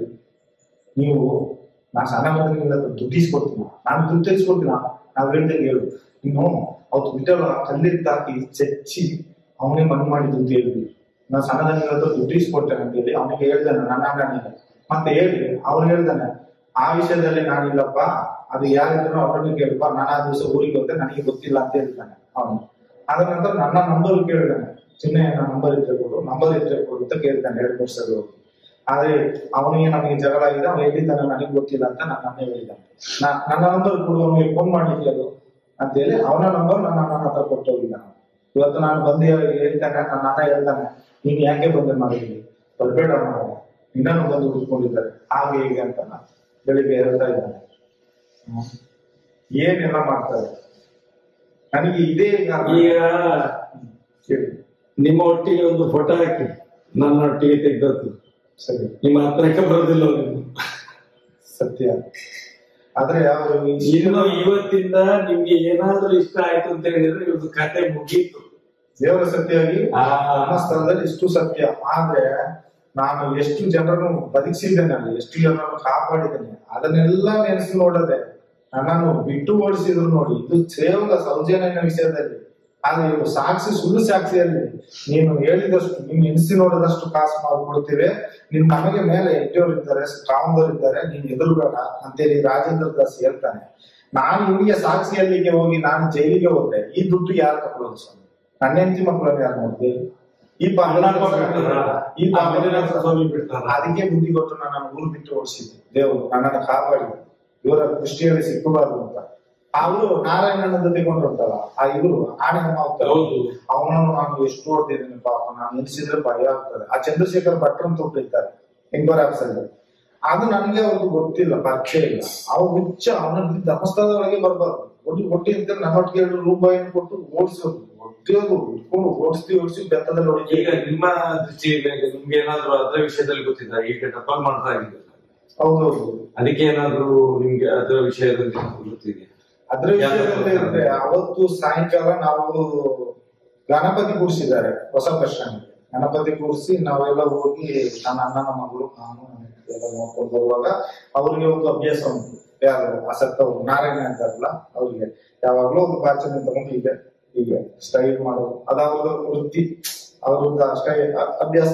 ಒಂದು ಪಂಚೆ ಗಿಂಚೆ ಡೀಸೆಂಟ್ ಇಟ್ಕೊಂಡು ಅವರಲ್ಲಿ ಒಂದು ಹಾಗೆ ಮಾಡುವಾಗ ಇವ್ರಿಗೆ ಏನೋ ಒಂದು ಲಂಚು ಧರ್ಮಸ್ಥಳದವ್ರಿಗೆ ಒಡ್ಡಿ ಅಂತ. ಮತ್ತೆ ಅಲ್ಲಿಗಟ್ಟಿ ಹತ್ರ ಪೂಜೆ ಆದ್ರೆ, ಅಲ್ಲಿ ಸರವತಿ ಹತ್ರ ಅಲ್ಲಿಗಟ್ಟಿ ಹತ್ರ ಇರ್ತಿದ್ರು, ಅಲ್ಲಿ ಕೂಡ ಆಟೋದಲ್ಲಿ ಹೋಗಿ ಹೊಡೆದು ಕರ್ಕೊಂಡ್ ಬಂದು ಬಸ್ ಹತ್ತಿ ಕಳ್ಸಿರ್ತೇವೆ. ಬಸ್ ಹತ್ತಿ ಕಳ್ಸಿದ್ದೇವೆ ಸಾಕಷ್ಟು ರಾಜ. ಒಂದು ದಿವಸ ಅಲ್ಲೇ ಇದ್ದಾಗ ನಾರಾಯಣನವರು, ಆಮೇಲೆ ಗೊತ್ತು ಅವ್ರ ಊರಿನವರು, ನನಗೆ ಗೊತ್ತಿಲ್ಲ ಅವ್ರ ಊರಿನವರು ಅಂತ. ನಿಮ್ಗೆ ಧರ್ಮಸ್ಥಳದವರಂತ ಗೊತ್ತಿಲ್ಲ, ಒಂದು 150 ವರ್ಷದಿಂದ ಇಲ್ಲೇ ಇದ್ದಾರೆ ಅಂತ ಹೇಳಿ ವಿಷಯ ಗೊತ್ತಿಲ್ಲ. ಇವ್ರು ಹೊಡೆಗೆ ಕೇಳಿದ್ರು ನಾವು ರೂಪಾಯಿನ ಒಟ್ಟಿಗೆ ಸೇರಿ ಹೊಡೆದದ್ದೆ, ಬೆತ್ತದಲ್ಲಿ ಬೇಡ ಕಾರಣ ಹೊಡೆದದ್ದೆ. ತುಂಬಾ ಹೊಡಿತಾ ಇದ್ರಿ. ಮತ್ತೆ ನನಗೆ ಗೊತ್ತಿದ್ದ ವಿಷಯ ಅಂದ್ರೆ ನಿಮ್ಮ ಹತ್ರ ಯಾರು ಉಳಿಸೋದಿಲ್ಲ ಇವ್ರಿ ಮ್ಯಾನೇಜರ್ ಮ್ಯಾನೇಜರ್ ಚಂದ್ರಶೇಖರ್ ಭಟ್ ಧರ್ಮಸ್ಥಳ ಇದೆ ಕೆಲಸಗಾರರೇ ಅವರು ಸೇರಿ ಹೊಡಿತಾರೆ. ಮುಂಬೈನವರು ನಾನು ಸೇರಿ ನಾನು ಸಹ ಹೊಡೆಯೋದು ಹುಚ್ಚ ಅಂತ ನನಗೂ ಗೊತ್ತು. ಆದ್ರೆ ಅವ್ರು ಮತ್ತೆ ಇಲ್ಲಿಗೆ ಬರುವಾಗ ರಿಕ್ಷಾದವ್ರು ಹೇಳಿ ಗೊತ್ತು, ಅವ್ ಇಲ್ಲಿ ಆನೆ ಮೇಯಿಸ್ತಾ ಇದ್ದ ಮಾರೆ, ಊರಿನವ್ರು ಮಾರೆ, ಅವ್ನಿಗೆ ಯಾಕೆ ಹೊಡಿದ್ರು ಹೋಗ್ ಮಾರೆ, ಅವ್ರು ಹೊಡಿತಾರೆ ನಿನ್ನ ಕೆಲಸ ನೋಡ್ಕೊಂತ ನಮ್ಗೆ ಹೇಳಿದ್ರು. ಆನಂತರ ನಾನು ಸುದ್ದಿಗೆ ಹೋಗ್ತಿಲ್ಲ, ಅವ್ರು ಏನೋ ಮಾಡ್ಕೊಳ್ಳಿಲ್ಲ. ಅದು ಮತ್ತೆ ಗೊತ್ತಾಯ್ತು ನನಗೆ ಆ ಜಾಗ ಖಾಲಿ ಮಾಡಿಸ್ಲಿಕ್ಕೆ ಅಂತ. ಆ ಜಾಗದಲ್ಲಿ ನಾನು ಹೋಗಿ ನೋಡಿದೆ, ತುಂಬಾ ಜಾಗ ಇದೆ, ಜಮೀನು ಜಾಗ ಮನೆ ಎಲ್ಲ ಇತ್ತು ಪಾಪ, ನೋಡಿದ್ದೇನೆ. ಅವತ್ತು ರಾತ್ರಿ ನಾವು ನೆಂಟರನ್ನ ಊರಿಗೆ ಕಳಿಸ್ಲಿಕ್ಕಿತ್ತು, ಕಲಿಸಿ ನಾವು ಒಂದು 10 ಗಂಟೆಗೆ ಬರುವಾಗ ಅವರನ್ನು ನೋಡಿದ್ದೇನೆ ನಾನು ದರ್ಶನ. ನಾವು ದೇವಸ್ಥಾನ ಗಣಪತಿ ವಿಗ್ರಹದ ನಾವು ನೋಡಿ ಬರುವಾಗ ಅವ್ರು ಸಹ ಅಲ್ಲಿ ಇದ್ರು, ಅವರೆಲ್ಲ ಇಟ್ಕೊಂಡು. ಹಾಗೆ ಅವತ್ತು ಬೆಳಿಗ್ಗೆ ಅವ್ರು ಸತ್ತಿದ್ದಾರೆ ಅಂತ ಅಂದ್ರೆ ಅವ್ರು ಪೂಜೆ ಮಾಡಿ ಬಂದಿದ್ದಾರೆ ನೋಡಿ. ಪಾಪ ಮುಂಚೆನೆ ಅಲ್ಲಿ ರಾಜೇಂದ್ರ ರೈ ಅಂತ ಒಬ್ರು ಇದ್ದಾರೆ, ಅವರು ತೋಟದ ಒಂದು ಸೂಪರ್ವೈಸರ್ ಅಂತ, ಸೂಪರ್ವೈಸರ್ ಮ್ಯಾನೇಜರ್, ಒಂದು ರೈತರು ಹೂವಿನ ತೋಟದ. ಇವರು ಎಂತ ಗೊತ್ತುಂಟ, ಅವಳನ್ನು ಲೈನ್ ನೋಡಿದ್ರು, ಅವರ ತಂಗಿಯನ್ನು. ಮದುವೆ ಆಗಿಲ್ಲ ಹೆಂಗಸಿಗೆ, ಪಾಪ ಆ ಹೆಂಗಸಿಗೆ ಒಂದು 30 ವಯಸ್ಸು ಇರ್ಬೋದು. ಯಾರು ಲೈನ್ ನೋಡಿದ್ರು? ಇವರು BMC ರಾಜೇಂದ್ರ ಲೈನ್ ನೋಡಿದ್ರು. ಇವ್ರಿಗೆ ಸ್ವಲ್ಪ ಅದು ಚಟ ಉಂಟು, ಹೆಂಗಸರು ಹುಚ್ಚು ಉಂಟು ಪಾಪ. ರಾಜೇಂದ್ರ ರೈ ಅವ್ರಿಗೆ ಹೆಂಗ್ ಸ್ವಲ್ಪ ಹೆಚ್ಚು ಉಂಟು ಹೊಡಿತಾ ಇದ್ದಾರೆ. ಮತ್ತೆ ಇವರೇ ಎಲ್ಲ ಏನು ಮಾಡಿದರೆ, ಅವನು ಜಾಗ ಖಾಲಿ ಮಾಡಿದ ಲಕ್ಷಣ ಕಾಣಲಿಲ್ಲ. ಮತ್ತೆ ಕಲ್ಲಿ ತರ್ತಿ ಒಂದು ಇಟ್ರು. ಅದೇ ರೀತಿ 3 ವ್ಯಾನ 2 ವ್ಯಾನ ಬಂತು, ಕಪ್ಪು ವ್ಯಾನ ನಾಯಿಗಳನ್ನು ತೆಕೊಂಡು. ಅದೇ ನಾಟಕ ಮತ್ತೆ ಪುನಃ ಫಸ್ಟ್ ಇಂದ ಅಲ್ಲಿ ಸಹ ಬಂದು ಸುತ್ತಿದ್ರು, ರೌಂಡ್ ಹೊಡೆದ್ರು, ಹೋದ್ರು. ಎಂತ ಕೇಸು ಕಂಡಿರಲಿಲ್ಲ, ಅಷ್ಟಿಗೆ ಮುಗಿತು. ಲಾಸ್ಟಿಗೆ ನೋಡುವಾಗ ಬಿಲ್ಡಿಂಗ್ ಆಗ್ತಾ ಉಂಟಲ್ಲಿ 1 ವರ್ಷದಲ್ಲೇ ಜಾಗ ಆಗುತ್ತೆ ಅಂತೆ. ಅಲ್ಲಿ ಯಾರಿದ್ರು ಅಷ್ಟೇ. ಈಗ ಉಪ ಮ್ಯಾನೇಜರ್ ಅಂತ ಇದ್ರು, ಅವ್ರು ನಮ್ಮ ಸೆಟಲ್ಮೆಂಟ್ ಮಾಡಿ ಕಳ್ಸುವಾಗ ನನ್ನ ಹೇಳಿದ್ದಾರೆ ಒಂದು ಮಾತು, ನೀನು ಸೌಜನ್ಯನ ಪರ ಸೇರಿಕೊಂಡು ಏನೋ ಊರಲ್ಲಿ ಕುತ್ಕೊಂಡಿದ್ದೆ ಅಂದ್ರೆ ನಿನ್ನಿಂದ ಒಂದು ಕೂದಲು ಸಹ ತಿಳ್ಕೊಳ್ಳಿಕ್ಕೆ ಆಗಿಲ್ಲ, ಬಿಡು ಗಾಡಿ ಅಂತ ಹೇಳಿ ನನ್ನ ಎನ್ನಾರು ಗೊತ್ತು. ಆದ್ರೆ ಅದರ ಮುಂಚೆ ಈ ಮಾತಿರೋ ಮುಂಚೆ ಉಡುಪ ರಾಮಕೃಷ್ಣ ಅವ್ರ ಹೆಸರು, ರಾಮಕೃಷ್ಣ ಹೆಸರು. ಅವರು ನನಗೆ ಈ ಮಾತು ಹೇಳೋ ಮುಂಚೆನೆ ಹೇಳಿದ್ರು, ಅವರಿಗೆ ಸಹ ಏನೋ ಧರ್ಮಸ್ಥಳದ ಬಗ್ಗೆ ಸ್ವಲ್ಪ ಅಲ್ಪ ಇತ್ತು, ಭಯ ಇತ್ತು, ಇಷ್ಟು ಅನ್ಯಾಯ ಮಾಡಿದ್ದೇವೆ ಅನ್ನೋದೆಲ್ಲ. ಯಾಕಂದ್ರೆ ವೇಣೂರಿನಲ್ಲಿ ಉಂಟಲ್ಲ, ಸೌಜನ್ಯನ ಪಟ ಬ್ಯಾನರ್ ಸೀಟ್ ಎಲ್ಲ ಹಾಕಿ ಬಂದ್ರೆ ಇಲ್ಲಿ ನೆಕ್ಸ್ಟ್ಗೆ ಬಾಲಕೃಷ್ಣ ನಾಯಕ, ಶಂಕರ್ ಶೆಟ್ರು, ವಿಘ್ನೇಶ, ಮತ್ತೆ ಇವರೆಲ್ಲ ಮುಂಬೈನ ವಿಶ್ವನಾಥ, ಇವರೆಲ್ಲ ಸೇರ್ಕೊಂಡು ಉಂಟಲ್ಲ, ಎಲ್ಲ ಅಲ್ಲಿಗೆ ಹೋಗೋದು ಕೆಂಪ ಹಿಡ್ಕೊಂಡು. ನೀವು ಎಲ್ಲೆಲ್ಲಿ ಬ್ಯಾನರ್ ಹಾಕಿ ಬರ್ತೀರಿ ಅಲ್ಲೆಲ್ಲ ಹೋಗಿ ಬೆಂಕಿ ಹೊಡೋದು, ಕಿತ್ತಾಕೋದೆಲ್ಲ ಮಾಡ್ತಾ ಇದ್ರು. ಅಲ್ಲಿ ವೇಣೂರಲ್ಲಿ ಒಂದ್ಸರಿ ಏಟ್ ತಿನ್ಕೊಂಡು ಬಂದು ಓಡಿಸಿ ಬಿಟ್ಟು ಎಲ್ಲ ಜನಗಳು ಹೊಡೆದು. ಆ ಟೈಮಲ್ಲಿ ನನ್ನನ್ನು ಕರೆದಿದ್ದಾರೆ, ಆ ಮಗನಿಗೆ ಹೊಡೆದು ಜ್ವರ ನಾನು ಬರ್ಲಿಕ್ಕೆ ಆಗಲ್ಲ ಅಂತ ಹೇಳಿದೆ, ನನ್ನನ್ನು ಕರೆದಿದ್ದಾರೆ ಅಲ್ಲಿವರೆಗೆ. ಅದು ನಾನು ಒಂದು ಹೇಳುದು ನನ್ನ ಮನಸ್ಸಿಗೆ ತಿರುಗ ಮಟ್ಟಿಗೆ, ಇವ್ರು ಏನು ಮಾಡ್ಲಿ, ಏನು ಬೇಕಾದ್ರೆ ಮಾಡ್ಲಿ. ಈಗ ಇವರ ಕಾಲೇಜಲ್ಲಿ ಸತ್ತದ್ದು ಹುಡುಗಿ, ಮತ್ತೊಬ್ಬರು ಪರರ ಕಾಲೇಜಲ್ಲಿ ಸಾಗಿಲ್ಲ. ಇವರ ಕಾಲೇಜಲ್ಲಿ ಸತ್ತ ಮೇಲೆ ಇವರ ಸ್ಟೂಡೆಂಟ್ ಅನ್ನೆಲ್ಲ ನಿಲ್ಲಿಸಿ ಒಂದು ಸ್ಟ್ರೈಕ್ ಮಾಡುವಾಗೆ ಮಾಡಿ, ಒಂದು ಹೋರಾಟ ಮಾಡಿ ಆ ಮಗುವಿಗೆ ಒಂದು ಹೆಲ್ಪ್ ಮಾಡ್ಬೋದಿತ್ತು. ಹಾಗೆ ಮಾಡ್ಲಿಲ್ಲ, ತೋರಿಸ್ಬೋದಿತ್ತು, ಹಾಗೆ ಮಾಡ್ಲಿಲ್ಲ. ಅಲ್ಲಿ ಹೋಗಿ ಪ್ರಿನ್ಸಿಪಾಲ್ಗೆಲ್ಲ ಹೇಳಿಕೊಟ್ಟು ಯಾರು ಹೊರಗೆ ಬಂದ್ರು ಹುಡುಗಿಯವರು ಬಾಯಿ ತೆಗೆದಾಗಿ ಹೇಳಿ ಮುಚ್ಚಿಸ್ಬಿಟ್ಟಿದ್ದಾರೆ ಬಾಯಿನ. ಅದೇ ಯಾರು ಬಾಯಿ ತೆಗಿತಾರೆ?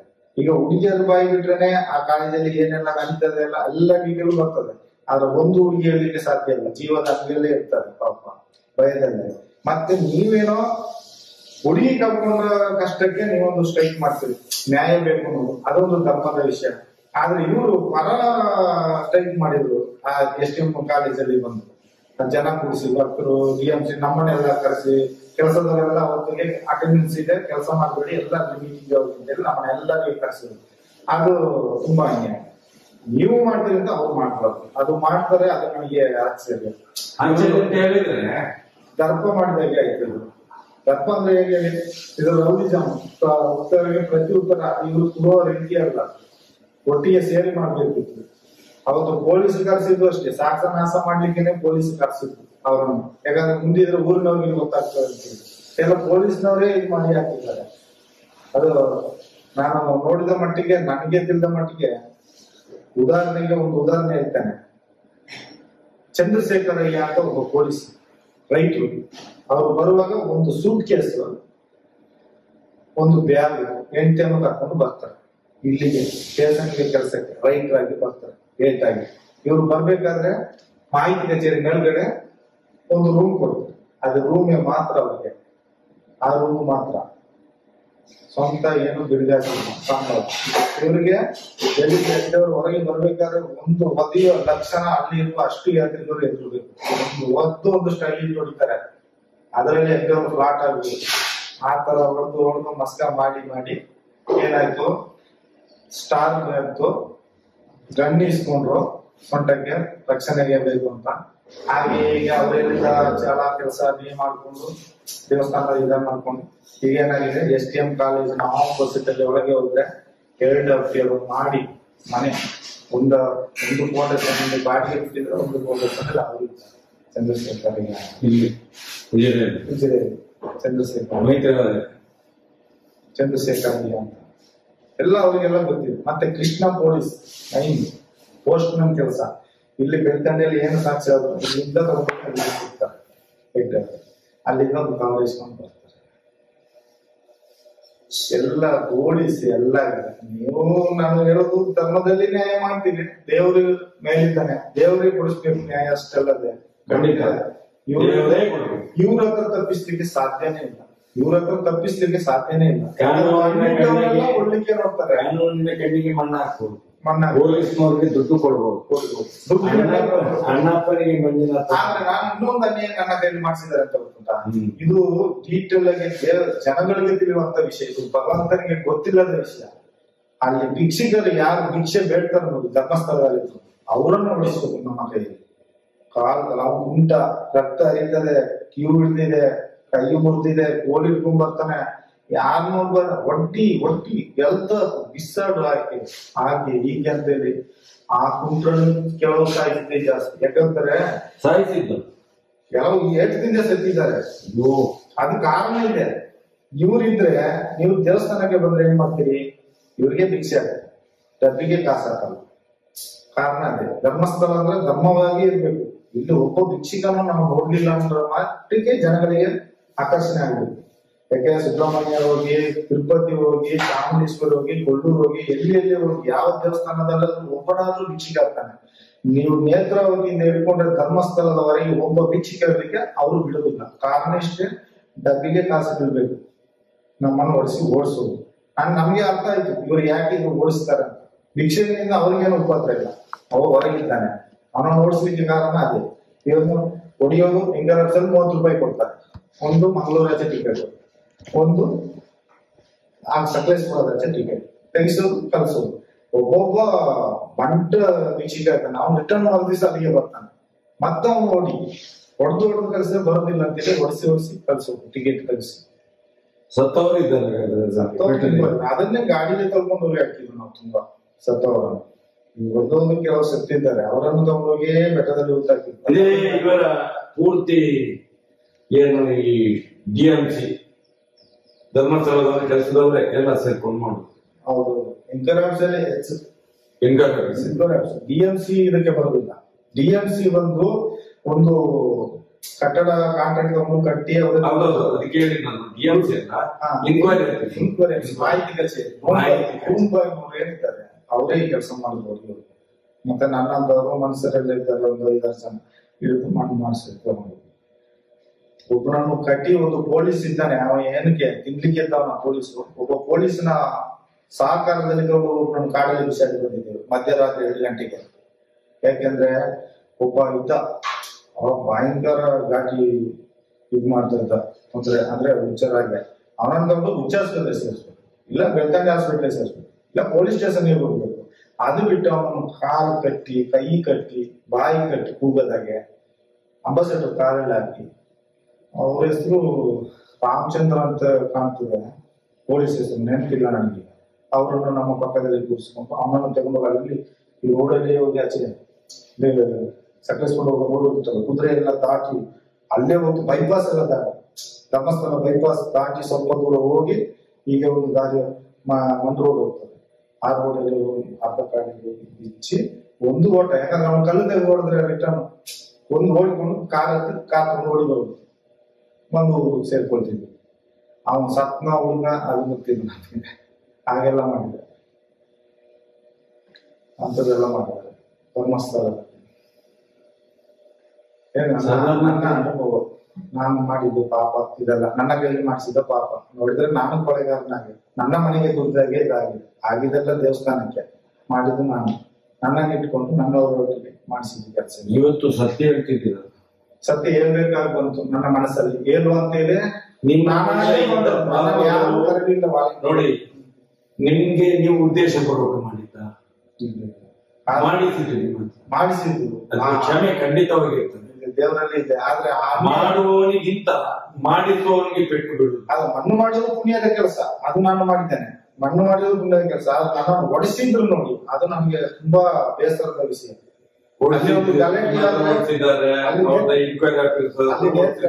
ಎಷ್ಟು ಮಂದಿ ಸತ್ತಿದ್ದಾರೆ ಅಂತ ಹೇಳಿ ಅಲ್ಲಿ ನೇತ್ರಾವತಿ ಹೊಳೆಯಲ್ಲಿ ಒಂದು ಗಲಾಟೆ ಆಗ್ತದೆ ಅಂದ್ರೆ ಫಸ್ಟ್ ಕರೆಯೋದು ನನ್ನನ್ನು ಮೈಕಿನಲ್ಲಿ ಅನಸ್. ಒಂದು ಗಲಾಟೆ ಅಲ್ಲಿ ಆಯ್ತು ಘಟದವ್ರು ಅಂದ್ರೆ, ಘಟದವ್ರು ಅವ್ರು ಹೇಳ್ಬೋದು ಭಕ್ತಿ ಭಕ್ತಿ ಅಂತ, ಅವ್ರು ನಾಯಿಗಿಂತ ಕಡೆ ಹೊಡೆದು ಓಡಿಸ್ತೇವೆ. ಅವ್ರು ತಿಳ್ಕೊಳ್ತೇವೆ ನಾವು ಲಕ್ಷಾಂತರ ಜನ ಬರ್ತೀವಿ ಅಂತ. ಇಲ್ಲಿ ಅವ ಒಂದು ದಿವಸಕ್ಕೆ ಬಂದು ಹೋಗ್ತಾನೆ ಅಷ್ಟೇ. ಇಲ್ಲಿ ಧರ್ಮಸ್ಥಳದವ್ರು ಭಕ್ತಾಗಿಂತ ನಾವು ನೋಡುದಿಲ್ಲ, ಒಂದು ದಿವಸಕ್ಕೆ ಬಂದು ಅವ ಹೋಗ್ತಾನೆ ಕುರಿಯಾಗಿ, ಅವನ ಲೆಕ್ಕಕ್ಕಿಲ್ಲ. ನಾವು 24 ಗಂಟೆ ಇಲ್ಲಿ ಇದ್ದೇವೆ, ಹಾಗೆ ಅವರ ಲೆಕ್ಕ ಧರ್ಮಸ್ಥಳ. ಒಂದು ಗಲಾಟೆ ಆಯ್ತಂದ್ರೆ ಕೂಡ್ಲೆ ಕೊಡ್ತಾರೆ. ಮತ್ತೆ ನಾನು ಹೋಗಿ ಹೊಡಿದ್ರೆ ಅಲ್ಲಿ ಕೇಳ್ತಾರೆ ನೀನೆಲ್ಲ ಇರ್ತಕ್ಕೆ ಮಾರಿ ಹಾಗೆ ಈಗ ನಮ್ಮನ್ನು ಉಮ್ಮಾಯಿಸಿ ಬಿಡ್ತಾರೆ. ಮತ್ತೆ ನಾನು ಸಹ ಹೊಡ್ಕೊಂಡು ಹೊಡಿಯೋದು. ಆದ್ರೆ ನಮ್ಗೆ ಆಗುತ್ತಿಲ್ಲ, ಮನೆಯಲ್ಲೆಲ್ಲ ನಮ್ಮ ಹೆಂಡತಿ ಬೈತಿತ್ತು, ಈ ತರ ಎಲ್ಲ ಕೆಲಸ ನೀನ್ ಮಾಡ್ಬಾರ್ದು, ಯಾಕೆ ಹೊಡಿತೀಯ ನಮ್ಮ ಮಕ್ಕಳಿಗೆ. ಅವ್ರು ತಿಳ್ಕೊಳ್ಬೇಕು ಘಟದವರು, ಅಷ್ಟು ಏಟು ತಿಂತಾರಲ್ಲ ಅವ್ರು ಒಂದು ಕಂಪ್ಲೇಂಟ್ ಕೊಡೋದಿಲ್ಲ. ಇವ್ರು ಏನ್ ಬ್ಲಾಕ್ ಮೇಲ್ ಮಾಡೋದು ಗೊತ್ತುಂಟ, ಅಷ್ಟು ಹೊಡೆದು ಅವರಲ್ಲಿ ನಾನು ಕ್ಷಮೆ ಕೇಳ್ಬೇಕು. ಲೆಕ್ಕ ನೋಡಿದ್ರೆ ನೀನು ಗೌರ್ಮೆಂಟ್ ಕೆಲಸ ಇದೆಯಾ, ಕೆಲಸ ತೆಗಿಸ್ತೇನೆ ಅಂತ ಹೇಳುವಾಗ ಅವ್ನು ಹುಚ್ಚ ಹೊಡಿತಾನೆ, ಕೆಲಸ ಹೋಗ್ತಾರೆ ಅಂತ. ಅವ್ರು ಪೊಲೀಸ್ನವ್ರನ್ನ ಇಟ್ಟು ಹೇಳುದು, ಪೊಲೀಸ್ನವ್ರು ಇಲ್ಲಿಂದ ಫೋನ್ ಮಾಡಿ ನಾನು ಅಲ್ಲಿ ಸ್ಟೇಷನ್ಗೆ ತಿಳಿಸ್ತೇನೆ ಅಂತ. ಪೊಲೀಸ್ನವ್ರು ಒಬ್ಬನಿಗೆ ಹೊರತೆ ಪಾಪ ಮುಖದಲ್ಲಿ ರಕ್ತ ರಕ್ತಾರೆ ಊರ. ನನ್ಗೆ ಭಯ ಬಂದಿದೆ. ಮತ್ತೆ ಪೊಲೀಸ್ನವ್ರಿಗೆ ಫೋನ್ ಮಾಡಿ ನಾನು ಕರ್ದೆ, ಈ ತರ ಹೊಡೆದಿದ್ದೇನೆ, ಒಬ್ಬನಿಗೆ ರಕ್ತ ಬಂದಿದೆ, ಬಂದು ನೋಡಿ ಅಂತ. ಬಂದು ಚಿನ್ನ ನಿನ್ನ ಕಾಲ್ ಮೇಲೆ ಅಲ್ಲಿ ನೋಡಿ, ಹೀಗೆಲ್ಲ ಹೊಡಿಬೇಡ, ನಾನು ನೋಡ್ಕೊಳ್ತೀನಿ. ಮತ್ತೆ ಪೊಲೀಸ್ನವ್ರು ಬಂದು ಹೇಳಿದ, ಹೀಗೆ ನಿನ್ನ ಅಪ್ಪನ ಡ್ಯಾಮು ಅಲ್ಲಿಗೆ ಅಂತ ಹೋಗ್ತೀನಿ, ಹಾಗೆ ಹೀಗೆ ಅಂತ ಹೇಳಿ ಅವರು ನಿನ್ನ ಊರಿಗೆ ಕೆಲಸ ಎಲ್ಲ ತೆಗಿಸ್ತಾನೆ, ಇಲ್ಲ ನಿನ್ನ ಊರಿನಲ್ಲಿ ಪೊಲೀಸ್ ಕಳಿಸ್ತೇನೆ ಅಲ್ಲಿಂದ ಫೋನ್ ಮಾಡಿ, ಹಾಗೆ ಅಂತ ಹೇಳಿ ಅವನಿಗೆ ಮರ್ಯಾದೆ ಹೋಗಿದ್ರಲ್ಲಿ ಅವನು ಕ್ಷಮೆ ಕೇಳ್ತಾನೆ. ಹೇಳ್ತಿದ್ದವ ಈ ನೆತ್ತರ ಬಂದು ನೋಡಿ, ಅವ ಕ್ಷಮೆ ಕೇಳ್ತಾನೆ. ನನ್ಗೆ ಆಚೆ ನಮ್ಮಂದ್ರೆ ಏಟ್ ತಿಂದದಕ್ಕೆ ನಾನು ಕ್ಷಮೆ ಕೇಳ್ಬೇಕು, ಅವನ್ ನಮ್ಮಲ್ಲಿ ಕ್ಷಮೆ ಕೇಳಿಸ್ಬಿಡ್ತಾರೆ ಪೊಲೀಸ್ನವರು. ಎಂತ ದುರ್ದೈವ ಹಾಗೆ ಮಾಡ್ತಾರೆ. ನನ್ಗೆ ಆಶ್ಚರ್ಯ ಅಂತಂದ್ರೆ ಇದು ಧರ್ಮಸ್ಥಳ. ಧರ್ಮಸ್ಥಳ ಅಂದ್ರೆ ಜನಗಳಿಗೆ ತಿಳಿಯಲ್ಲ. ಜನಗಳಿಗೆ ಅಂತಂದ್ರೆ ಇಲ್ಲಿ ಹೇಳೋದೊಂದು, ಈಗ ಟೇಸನ್ನು ಒಂದು ತಾಜ್ ಮಹಲ್ ನಾಗೆ ಕಟ್ಟಿದ್ದಾರೆ. ಅಲ್ಲಿ ನೋಡ್ತಾ ಬಂದೆ ಬರುವಾಗ, ನೋಡಿದ್ರೆ ಒಂದು ಗೆಸ್ಟ್ ಹೌಸ್ ಆಗಿ ಕಾಣ್ತದೆ ಟೇಸನ್, ಎಷ್ಟು ಚಂದ. ಆದ್ರೆ ಅಲ್ಲಿ ಹೇಗಿತ್ತು ಗೊತ್ತುಂಟ ಟೇಸನ್, ಧರ್ಮಸ್ಥಳದಲ್ಲಿ ಒಂದು ರೂಮಿನಲ್ಲಿ ಟೇಸನ್ ಇಟ್ಕೊಂಡಿದ್ರು. ಯಾರನ್ನ ಇಟ್ಕೊಂಡು ಹೋಗ್ಬಾರ್ದ್ರು, ಅಲ್ಲಿ ಬಿಲ್ಡಿಂಗ್ ಇಂದ ಏನು ಫೋನ್ ಬರ್ತದೆ ಹಾಗೆ ಒಡಿ ಊಡಾಕಿ ಬಡಿ ಅಷ್ಟೇ. ಅದು ಅವ್ರು ಹೇಳಿ ಬಿಟ್ಟ ಸೌಜನ್ಯದ ಮೇಲೆ ಒಂದು ಸ್ಟೇಷನ್ ಐತೆ.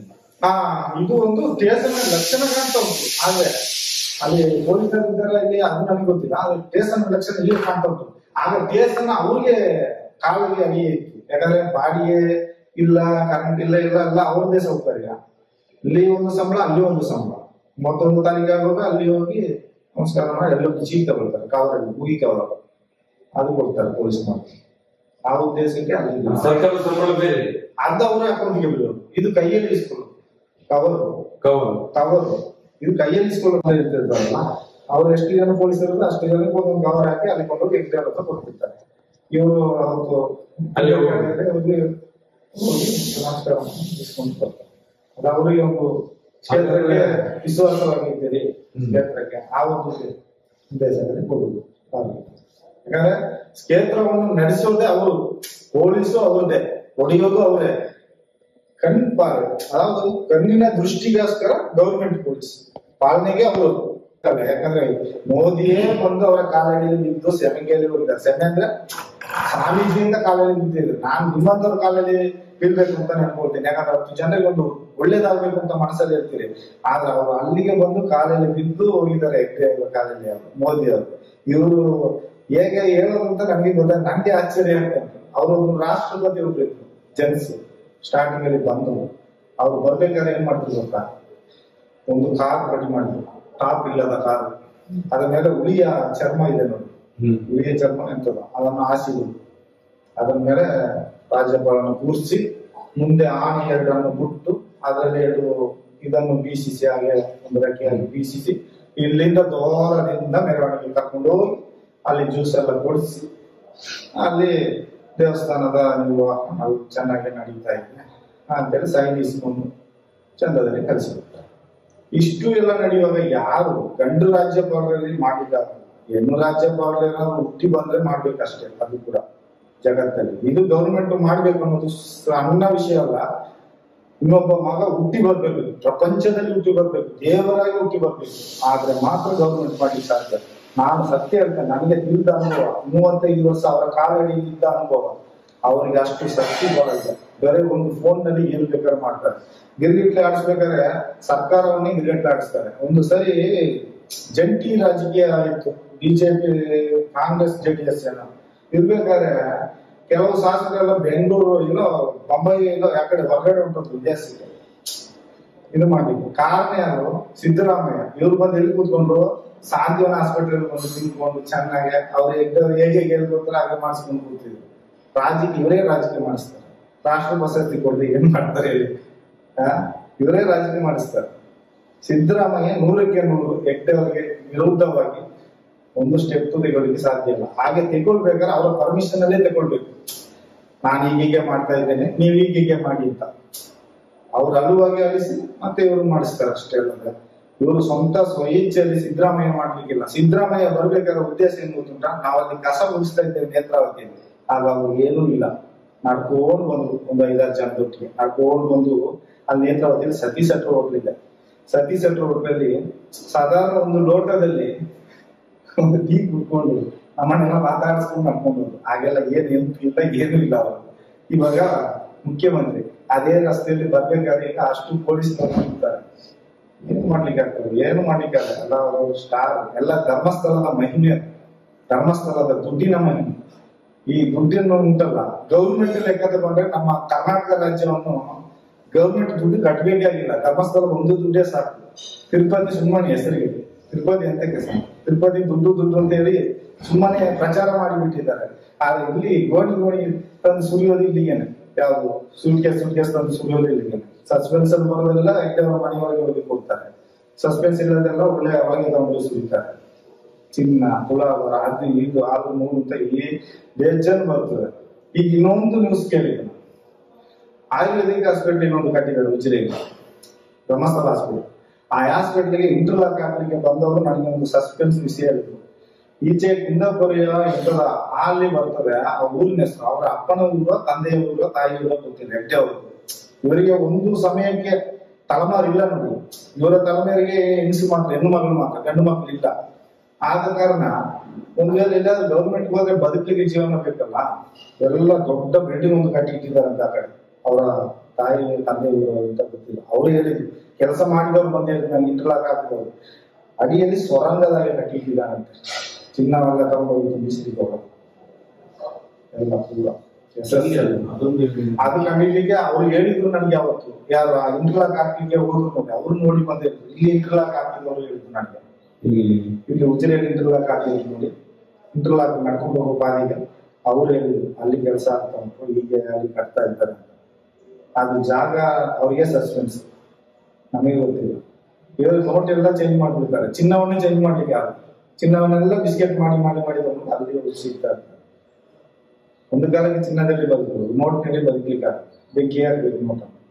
ಆ ಉದ್ದೇಶ ಯಾವುದು? ಚಿನ್ನ ಏನು ಹೊಸಿ ಚಿನ್ನ ಬೀಳ್ತದ, ಬೆಳ್ಳಿ ಹೊಸಿ ಬೀಳ್ತದ, ದುಡ್ಡು ಉಂಟಲ್ಲ ಚಿಲ್ಲರೆ ಕಾಸು. ಆ ವಸಂತಮಾಲ ಅಂತ ಒಂದು ಬಿಲ್ಡಿಂಗ್ ಇದೆ, ಅದರಲ್ಲಿ 2 ಬಿಟ್ಟು ಒಂದು ಒಂದ್ರಿಯಾಗಿ ಇಟ್ಕೊಂಡು ನಾವು ರಾಗಿ ಮಾತ್ರ ಒಂದ್ರಿ ಹಾಕ್ತೀವಿ, ಭತ್ತ ರಾಗಿ. ಅವ್ರು ಚಿಲ್ಲರೆ ಕಾಸ ಒಂದ್ರಿ ಹಾಕ್ತಾರೆ. ಇಲ್ಲಿ 1 ರೂಪಾಯಿ 2 ರೂಪಾಯಿ ಸಪ್ರೇಟ್ ಬೀಳುವಾಗೆ ಕಾಯಿನ್ ಬೀಳುವಾಗೆ ಒಂದ್ರಿ ಇಟ್ಟಿದ್ದಾರೆ. ಅದ್ರಲ್ಲಿ ಆಡಿಸಿ ಅದನ್ನ ಮೂಟೆ ಕಟ್ಟಿ ಲಾರಿಗೆ ಹಾಕಿ ಅದೆಲ್ಲ ಮಂಗಳೂರು ಕಡೆ ಕಳಿಸ್ತಾರೆ, ಎಂತ ಬ್ಯಾಂಕ್ ಅಂತ ಗೊತ್ತಿಲ್ಲ. ಅಲ್ಲಿಂದ ದುಡ್ಡಾಗಿ ಬರ್ತದೆ. ಚಿಲ್ಲರೆ ಕಾಸೆ ಸಪ್ರೇಟ್ ಆಗಿ, ನೋಟೆ ಬೇರೆ ಚಿಲ್ಲರೆ ಕಾಸೆ ಬೇರೆ. ಏನ್ ಮಾಡ್ತಾರೆ ಅವರು? ಈ ಸೌಜನ್ಯನ ಉದ್ದೇಶ ನಡೆದ ನಂತರ ಧರ್ಮಸ್ಥಳ ಸಂಘ ಸೃಷ್ಟಿ ಮಾಡಿದ್ದೆ ಅದಕ್ಕೋಸ್ಕರ. ಗ್ರಾಮದಲ್ಲೆಲ್ಲ ಧರ್ಮಸ್ಥಳ ಮಹಿಳಾ ಸಂಘ ಅಂತ ಸೇರಿಸಿದ್ದು ಈ ಉದ್ದೇಶ, ಮಹಿಳೆಯರ ಆರೈಸಲಿಂದೇ ಮಾಡಿದ್ದಾರೆ ಅಂತ ಕಾಣ್ತದೆ, ಬೇರೇನಿಲ್ಲ. ಜನಗಳನ್ನು ದೃಷ್ಟಿಯನ್ನು ಸೆಳೆಯಲಿದೆ. ಈಗ ಗೌರ್ಮೆಂಟ್ ಅಲ್ಲಿ ಸವಲತ್ತು ಕೊಡೋದು ನ್ಯಾಯ. ಇವ್ರು ಗೌರ್ಮೆಂಟ್ ಕರ್ನಾಟಕ ರಾಜ್ಯಕ್ಕೆ ಸವಲತ್ತು ಕೊಡ್ಲಿಕ್ಕೆ ಹೇಳಿ ಸರ್, ಈ ದುಡ್ಡನ್ನು ತಗೊಂಡು ಗೌರ್ಮೆಂಟ್ಗೆ ಕೊಡ್ಬೋದಲ್ಲ. ಗೌರ್ಮೆಂಟ್ ಅಷ್ಟು ಸುಲಭದಲ್ಲಿ ಕೈ ಹಾಕ್ಲಿಕ್ಕೆ ಆಗಲ್ಲ. ಆಗದವ ಸೆತ್ತ ಏನು ಮಾಡ್ಲಿಕ್ಕೆ ಆಗಲ್ಲ. ನನಗೆ ಒಂದು ಡೌಟ್ ಬರ್ತದೆ, ಅಂತ ಜೈಲಲ್ಲಿದ್ದಾನೆ ನೇತ್ರಾವತಿ ನದಿಯನ್ನು ಆ ಕಡೆ ತಿರ್ಸ್ತೀನಿ ಬೆಂಗಳೂರು ಅಂತಂದ್ರೆ ಎಮ್ಮನೆ ಸೆತ್ತೋದು. ಜೈಲಂತ ನ್ಯಾಯ ಕೊಡಿಸ್ಲಿಲ್ಲ. ಹಾಗೆ ಇದು ಕಷ್ಟ. ನಾನು ನಗಾಡ್ಕೊಂಡಂತ ಹೇಳ್ತೀನಿ ಅಂತ ತಪ್ಪು ತಿಳ್ಕೊಬೇಡಿ. ಅವ್ರಿಗೆ ಅಷ್ಟು ಇದಿದೆ. ಪೀಠದ ಇದು ಏನೋ ಮುಂಡಾಸಂತ ಹೇಳ್ತಿರಲ್ಲ, ತಲೆ ಗಟ್ಟಿ, ಭಯಂಕರ ತಲೆ ಮಾಡಿಸ್ತಾರೆ. ಸೂಟ್ ಕೇಸ್ ದುಡ್ಡು ಇಟ್ಕೊಂಡು ಎಲ್ಲ ಏನು ಚಿನ್ನ ಎಷ್ಟು ಗಟ್ಟಿ ಏನು ಇರ್ಲಿ, ಆ ಪರಮಾತ್ಮನಲ್ಲಿ ಭಗವಂತ ನೋವು ಕೊಡ್ತಾನೆ. ಇದು ಸತ್ಯ. ನಮ್ಮ ಜನರಿಂದ ನ್ಯಾಯ ಸಿಕ್ಕೋದಿಲ್ಲ, ದೇವರೊಂದು ನೋವು ಕೊಡ್ತಾನೆ. ದೇವರೇ ಕೊಡು, ಏನೋ ಸಿಕ್ಕು ಕೊಡ್ತಾನೆ, ದೇವರೇ ಕೊಡು. ಯಾಕೆ ಈಗ ಸ್ವಲ್ಪ ಒಂದು 10 ವರ್ಷದ ಹಿಂದೆ ಅಂತ ಕಾಣ್ತಾರೆ. 10 ವರ್ಷನ ಯಾವಾಗ ಸರಿ ನೆನಪಿಲ್ಲ. ಅವ್ರಿಗೆ ಒಂದು ಏಡ್ಸ್ ಬಂತಲ್ಲ, ಹರ್ಷೇಂದ್ರ ಇದೇ ಇರ್ತಾರಲ್ಲ, ಅದ ಸಣ್ಣದನಿಗಳು ವೀರೇಂದ್ರ ತಮ್ಮನಿಗೆ ಏಡ್ಸ್ ಮೇಲೆ ಏನೋ ಒಂದು ನೋವು ಬಂತು ಅಂತ ಈಗ ಕಟ್ಟಿಯಾಗಿ ಆಗಿ ಮತ್ತೆ ಎಲ್ಲ ಅಮೆರಿಕ ಆಚೆ ಹೋಗಿ ಟ್ರೀಟ್ಮೆಂಟ್ ತಗೊಂಡು ಬಂದು ಆಗ ಅರ್ಧ ನೇಚುರೋಪತಿ ಆಸ್ಪತ್ರೆ ಕಟ್ಟಲಿಲ್ಲ. ಇಲ್ಲಿಂದ ಇಲ್ಲಿವರೆಗೂ ಐಸು ಎಲ್ಲ ಹಿಂದೆಗಡೆ ಟ್ಯಾಂಕ್ ಕಟ್ಕೊಂಡು ಸ್ವಲ್ಪ ನಡೆದಾಡ್ತಾ ಇದ್ರು. ಕೂಡಿಗದೇ ಇರಬೇಕು ಅಂತ. ಈಗ ರೆಡಿ ಆಗ್ಬೋದು, ಸರಿ ಆಗ್ಬೋದು. ಅದನ್ನು ಕಂಡಿದ್ವಿ. ಇಲ್ಲಾಂದ್ರೆ ಸಾಯ್ತಾರೆ ಅನ್ಕೊಂಡಿದ್ವಿ. ಈ ತರ ಇತ್ತು. ನೋವು ಬಂದು ಅದನ್ನು ಸರಿ ಮಾಡ್ಕೊಂಡು ವಿದೇಶಕ್ಕೆ ಹೋಗಿ ಇದೇ ಬಂದು ತಿರುಗಾಡ್ತಾ ಇದ್ರು. ಏಡ್ಸ್ ಬಂದು ಅದನ್ನು ಸರಿ ಮಾಡ್ಕೊಂಡು ವಿದೇಶದಲ್ಲಿ ಹೋಗಿ ಏನ್ ಎಲ್ಲ ಫುಲ್ ಒಂದು ಏನೋ ಹೇಳ್ತಾರಲ್ಲ, ವೈರ್ಲೆಸ್ ಇದೆ ನೋಡಿ, ವಾರ್ಡ್ಲೆಸ್, ಆ ತರ ಒಂದು ಇಲ್ಲಿ ಟವರ್ನಾಗ ಅದರಲ್ಲಿ ಎಲ್ಲ ಬಿಟ್ಟು ಫುಲ್ ಇದು ಗ್ಲಾಸ್ ಕನ್ನಡಿ ಅವ್ರು ಮಾತಾಡೋದು ಇದನ್ನು ತೆಗೆದು ಮಾತಾಡುವಾಗೆ ಆ ತರ ಆಗ ಅರ್ಧ ಸಾಂತ್ವನ ಕಟ್ತಾ ಇದ್ರು ಅಷ್ಟೇ. ಎಲ್ಲ ಇದು ಮಾಡ್ತಾ ಇದ್ದಾರೆ. ಎಲ್ಲ ಭಗವಂತ ಕೊಡ್ಬೇಕು ದೇವ್ರು. ಆದ್ರೆ ಇದು ಇಷ್ಟು ಸ್ಟ್ರಾಂಗ್ ಆಗಿ ಬರ್ತದೆ ಅಂತಂದ್ರೆ ದೇವ್ರು ಇಲ್ಲದೆ ಬರ್ಲಿಲ್ಲ, ದೇವ್ರು ಇದ್ದದ್ರಿಂದಾನೇ ಬರ್ತದೆ. ಯಾಕಂದ್ರೆ ನನಗೆ ಒಂದು ಆಶ್ಚರ್ಯ ಕಾಣಿಸ್ತದೆ. ದೂರದವರು ಭಕ್ತಿ ವಿಷಯದಲ್ಲಿ ಮುಟ್ಟವರು ಚಂಡ್ರು ಅವರೆಲ್ಲ ಹೇಳೋದಂದ್ರೆ ನಮ್ಗೆ ತುಂಬಾ ಸಂಕಟ ಆಗ್ತದೆ. ಭಕ್ತಿ ಅಂತ. ಆದ್ರೆ ಇಲ್ಲಿ ನಡೆಯೋದು ಅವ್ರಿಗೆ ಗೊತ್ತಾಗೋದಿಲ್ಲ. ಏನು ತಗೊಂಡ್ರು ಭಕ್ತಿ. ಆದ್ರೆ ಇಲ್ಲಿ ಎಷ್ಟು ಜನ ಏಟ್ ತಿಂದು ಹೋಯ್ತಾರೆ ನೋಡಿ, ಅವ್ರಿಗೆ ಆ ಭಕ್ತಿ ಗೊತ್ತಿರ್ತದೆ. ಇಲ್ಲಿ ಧರ್ಮದ ಏಟ್ ತಿಂದಿರ್ತಾರೆ ನೋಡಿ, ಅವ್ರಿಗೆ ಮಾತ್ರ ಧರ್ಮಸ್ಥಳ ಭಕ್ತಿ ಹೀಗೆ ಅಂತ ಗೊತ್ತಿರ್ತದೆ. ಕೆಲವೊಂದು ಬಂದು ಹೋಗೋರಿಗೆ ಅವತ್ತು ಹೊತ್ತಿಗೆ ಆಗಿಲ್ಲ. ನೀವು ಸತ್ಯ ಹೇಳಿ ನಿಜ ಏನಾಗುದಿಲ್ಲ. ನಾವೀಗ ಹೋರಾಟ ಮಾಡುದು ಆ ಅಣ್ಣಪ್ಪನೇ ನಿಮ್ಮನ್ನು ಕಳಿಸುದು. ಅದು ನನ್ನನ್ನು ರೆಕಾರ್ಡ್ ಮಾಡಿದ್ದಾರೆ ನೋಡಿ. ಅವರು ನನ್ನನ್ನು ಕರೆಸಿ ನಾವು ಎಲ್ಲಿ ಕರೆದ್ರು ಸತ್ಯನ ವಿಷಯದಲ್ಲಿ ಹಾಗೆ ಎಲ್ಲ ಹೇಳ್ಸಿ ಲಾಸ್ಟ್ ಹೇಳ್ತಾರೆ, ನೀನು ಎನ್ಸಿ ನೋಡಿದಷ್ಟು ಕಾಸು ನಾನು ಕೊಡ್ತೇನೆ, ನಮಗೆ ಮೇಲೆ ಎದ್ದವರು ಇದ್ದಾರೆ ಕಾವಂದರು, ನೀನ್ ಎದುರು ಬೇಡ, ಯಾವ ಹೈಕೋರ್ಟಿಗೆ ಕರೆದ್ರು ನೀನ್ ಬಂದು ಸಾಕ್ಷಿ ಹೇಳ್ತೀಯ ಅಂತ. ನನ್ನ ಅಣ್ಣ ನಾನು ಇಲ್ಲ ಅಂತ ಹೇಳಿದ್ದೆ. ಆಗುತ್ತಾ ಹೇಳಿ ಸ್ವಾಮಿ ಅಂತ ಹೇಳಿ ಬಂದಿದ್ದೇನೆ. ಅದರ ನಂತರ ತಪ್ಪಿಸಿದೆ.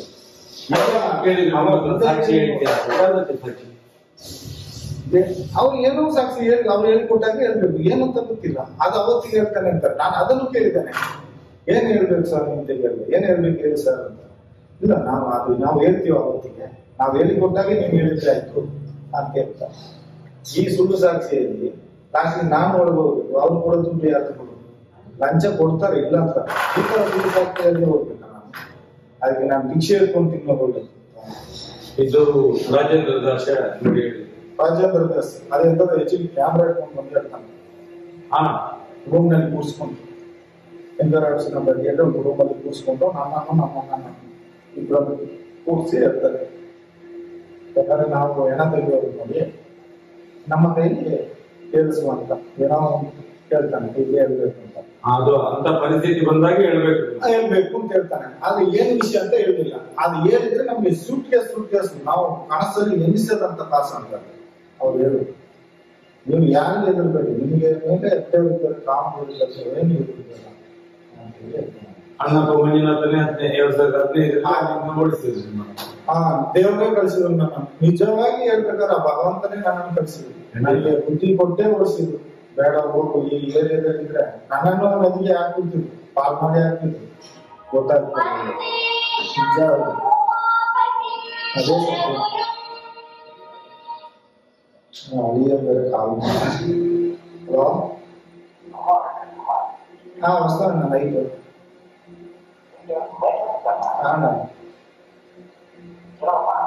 బై పెట్టుకోదండి వస్తాను అప్పుడు పోవాలంటే బ్యాంక్ దగ్గర పోతాను.